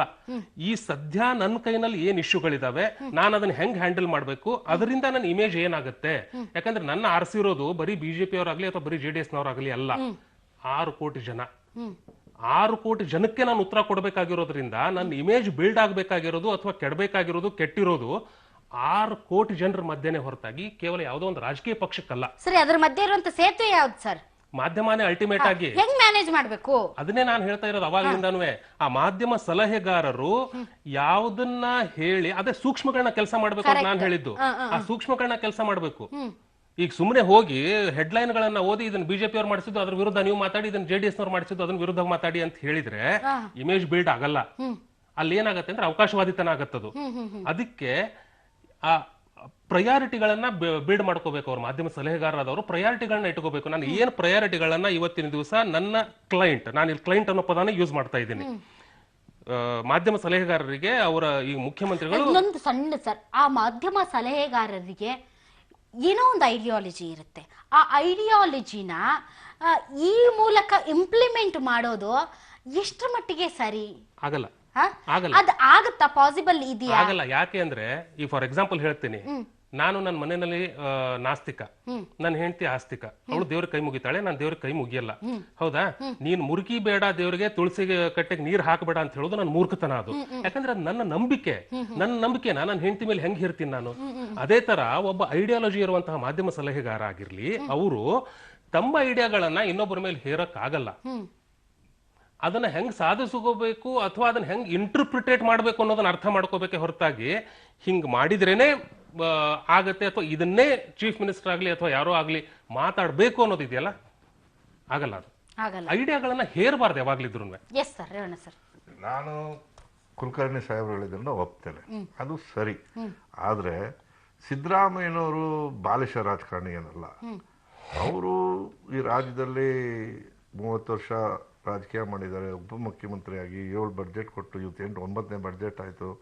ಇಲ್ಲಿವರೆಗೂ ನಾವೆಲ್ಲ ಹೇಳೋದು, ರವಿ ಸುಬ್ರಹ್ಮಣ್ಯಮಿಂದ ಹಿಡಿದು ನಾವು ಹೇಳೋದು ಅವರೊಬ್ಬ ಉತ್ತಮ ಆಡಳಿತಗಾರ, ಒಬ್ಬ ಒಳ್ಳೆ ಕಾರ್ಯಕ್ರಮ ಕೊಟ್ಟವರು, ಎಲ್ಲ ಮಾಡ್ತಕ್ಕಂಥ ನಿರೀಕ್ಷೆನೂ ಇತ್ತು, ನಡ್ಕೊಂಡು ಬಂದಿದ್ರು. ಆ ಇಮೇಜ್ ಕ್ರಿಯೇಟ್ ಆಗಿತ್ತು ಅಂತಕ್ಕಂಥ ಮಾತಾಡಿದ್ರೆ ಒಪ್ತೀವಿ. ನಾನು ಒಪ್ತೀನಿ, ಆಯ್ತು. ಆದರೆ ಮುಖ್ಯಮಂತ್ರಿಯಾಗಿ ಇವತ್ತಿನ ದಿವಸ ಇದೇ ರೀತಿ ನಡಿಬೇಕಾಗಿತ್ತು ಅಂತಕ್ಕಂಥ ಒಂದು ಭಾವನೆ ಇದೆಯಲ್ಲ, ಅಥವಾ ಒಂದು ಏನು ನಮ್ಮ ಅನಿಸಿಕೆ ಇದೆಯಲ್ಲ, ಅದರಲ್ಲಿ ಸ್ವಲ್ಪ ಕುಂಠಿತ ಆದಾಗೆ ಎಲ್ಲರ ಅನಿಸಿಕೆ ನಮಗೂ ಕಾಣ್ತಾ ಇದೆ. ಅದು ಎಲ್ಲೋ ಒಂದ್ ಕಡೆ ಅದನ್ನ ಸರಿ ಮಾಡಬೇಕು ಅಂತಕ್ಕಂಥ ಚಿಂತನೆ ನಮಗೂ ಇದೆ. ಆದ್ರೆ ನೀವು ಹೇಳ್ದಂಗೆ ಎರಡೇನೋ ಇಬ್ಬರ ಹೆಸರು ಪಟ್ಟಿ ತೋರಿಸಿದ್ರಲ್ಲ, ಈಗ ಮೊದಲನೇ ಅಹಮದ್ ಪಟೇಲ್ ಅವರೇನು ಮಾಧ್ಯಮ ಸಲಹೆಗಾರರಲ್ಲ, ರಾಹುಲ್ ಗಾಂಧಿ ಅವ್ರಿಗೆ ತೋರಿಸಿದ್ರ, is also not a media advisor. ಆದ್ರೆ ಸಿದ್ದರಾಮಯ್ಯನವ್ರಿಗೆ ಪೊಲಿಟಿಕಲ್ ಅಡ್ವೈಸರ್ ಯಾರು ಇಲ್ಲ ಸದ್ಯಕ್ಕೆ. ಬಿಕಾಸ್ ಅವರು ಅವ್ರದೇ ಆದಂಥ ಒಂದು ಚಿಂತನೆಯನ್ನ ಇಟ್ಕೊಂಡು ಇವತ್ತು ಈ ರಾಜ್ಯದಲ್ಲಿ ಯಾರೋ ಸೈಕಲ್ ಕೊಟ್ಟು ಅಕ್ಕಿ ಕೊಟ್ಟಿದ್ದಲ್ಲ, ಆತ ಬಡತನದಿಂದ ಬಂದಿರತಕ್ಕಂಥ ಅನಿಸಿಕೆಯನ್ನ ಹಂಚ್ಕೊಂಡು ಇವತ್ತು ದೇವರಾಜ ಅರಸು ಜಮೀನು ಕೊಟ್ಟಿದ್ದು ರಕ್ತ ಕ್ರಾಂತಿ ಇಲ್ದೇನೆ ಭಾರತದಲ್ಲಿ ಜಮೀನು ಹಸ್ತಾಂತರ ಮಾಡಿದ್ದು, ಉಳುವವನಿಗೆ ಭೂಮಿ ಕೊಟ್ಟಾಗ ಯಾರನ್ನ ಅರ್ಜಿ ಕೊಟ್ಟಿದ್ರ ಅಂತ ಕೇಳೋ ಜನ ಅಲ್ಲ. ಇವತ್ತು ಜನಪರ ಕಾರ್ಯಕ್ರಮ ಕೊಡುವಂತ ಸಂದರ್ಭದಲ್ಲಿ ಜನಕ್ಕೆ ಒಳ್ಳೇದಾಗುವಂಥದ್ದನ್ನ ಕೊಟ್ಟಿದಾರ ಇಲ್ವಾ ಅನ್ನೋದನ್ನ ನೋಡ್ಬೇಕಾಗತ್ತೆ. ನಾನೀಗ ಇವ್ರನ್ನ ನಾನು ಒಬ್ಬನ 12 ವರ್ಷದ ಮಕ್ಕಳಿಗೆ ಊಟ ಒಳ್ಳೆ ಕಾರ್ಯಕ್ರಮಗಳನ್ನ ಹೊಗಳಿದ್ವಿ ಅಂದ್ರೆ ಖುಷಿ ಪಡ್ತೀರಾ? ಇಲ್ಲ ಅವ್ರು ಮಾಡ್ತಾ ಇರೋದು ಸರಿ ಇಲ್ಲ ಅಂದಾಗ ಸರ್ವೇ ಸಾಮಾನ್ಯ. ಚೆನ್ನಾಗಿ ಮಾತಾಡಿದ್ರಿ, ಹೇಳೋವರ್ಗು ಕೇಳಿ. ಯಾವಾಗಲೂ ಚೆನ್ನಾಗೇ ಮಾತಾಡ್ತೀನಿ ಅಂತ ಅನ್ಕೊಂಡಿಲ್ಲ, ಹೇಳೋ ಪ್ರಯತ್ನ ಮಾಡ್ತೀನಿ. ಉದಾಹರಣೆಗೆ ಈಗ ಇವರು ನಮ್ಮ ಯಡಿಯೂರಪ್ಪನವರು ಹೆಣ್ಣು ಮಕ್ಕಳದೊಂದು ಕಾರ್ಯಕ್ರಮ ಕೊಟ್ಟಿದ್ರು, ನಿಜವಾಗಿ ಅದೊಂದು ಒಳ್ಳೆ ಕಾರ್ಯಕ್ರಮ. ಅದು ಅಂತವೆಲ್ಲ ಕಂಟಿನ್ಯೂ ಮಾಡ್ತಾ ಇದ್ದೀನಿ ಇವತ್ತು, ಒಳ್ಳೆ ಕಾರ್ಯಕ್ರಮ ಅಂತಲೂ ಕೂಡ ಯಾಕೆ ಹೇಳಿದ್ರು ಬಿಟ್ಟದ್ದು ಬೇಕಾಗಿಲ್ಲ, ನಾನು ಹೇಳ್ತೀನಿ. ಎಸ್ ಒಳ್ಳೆ ಕಾರ್ಯಕ್ರಮಗಳು ಬಂದಂತ ಸಂದರ್ಭದಲ್ಲಿ ಅದನ್ನ ತಗೊಳ್ಬೇಕಾಗ್ತದೆ. ಸರಿ, ಇವತ್ತು ಒಂದೇ ಮಲ್ಲಿಕಾರ್ಜುನ ಒಂದು ಮಾತು ಹೇಳ್ಬಿಟ್ಟು ಮುಗಿಸ್ತೀನಿ. ಆಯ್ತು, ಹಾ. ಇವತ್ತು ಸಿದ್ದರಾಮಯ್ಯನವ್ರ ಇಮೇಜ್ ಕೆಟ್ಟಿದೆಯಾ ಒಳ್ಳೇದಾಗಿದೆಯಾ ನಡ್ಕೊಂಡು ಹೋಗ್ತಾ ಇದೆಯಾ ಅಂತಕ್ಕಂಥದ್ದೆಲ್ಲ ಜನ ತೀರ್ಮಾನ ಮಾಡ್ತಾರೆ. ಜನಗಳಲ್ಲಿ ಭಾವನೆ ಇದೆ. ಯಾರು ಅನ್ನ ತಿಂತಾ ಇದ್ದಾರೆ, ಯಾರು ಹಾಲು ಕುಡಿತಾ ಇದ್ದಾರೆ, ಯಾರು ಸಾಲ ಮನ್ನಾ ಮಾಡ್ಕೊಂಡಿದ್ದಾರೆ, ಅವರೆಲ್ಲರೂ ಯೋಚನೆ ಮಾಡ್ತಾ ಇದ್ದಾರೆ. ಕೊಟ್ಟಂತ ಕಾರ್ಯಕ್ರಮಗಳನ್ನ ಜನತೆಗೆ ರೀಚ್ ಆಗಿರೋದ್ರಿಂದ ಅವ್ರಿಗೆ ಜ್ಞಾಪಕ ಇದೆ. ತಾವೆಲ್ಲರೂ ಇಷ್ಟೊತ್ತು ಕಾರ್ಯಕ್ರಮದಲ್ಲಿ ಭಾಗವಹಿಸಿದ್ರೆ, ಆದ್ರೆ ರೇವಣ್ಣ ಸರ್, ಸಿದ್ದರಾಮಯ್ಯನವರ ಕಾರ್ಯಕ್ರಮಗಳು ಜನರನ್ನ ರೀಚ್ ಆಗಿದೆಯಾ, ಜನರಿಗೆ ಸಿದ್ದರಾಮಯ್ಯನವ್ರ ಬಗ್ಗೆ ಯಾವ ರೀತಿಯಾದಂತಹ ಭಾವನೆ ಇದೆ ಅನ್ನೋದನ್ನ ತಿಳಿಸುವಂತಹ ಜನ ನಿಷ್ಪಕ್ಷಪಾತವಾಗಿ ಮುಖ್ಯಮಂತ್ರಿಗಳು ತಿಳಿಸಬೇಕು ಅನ್ನೋದೇ ನಮ್ಮ ಆಶಯ. Thank you very much. All right, okay. ಇದು ಈ ದಿನದ ವಿಶೇಷ ನ್ಯೂಸ್ ಅಂದ್ರೆ ಪಬ್ಲಿಕ್ ಟಿವಿ.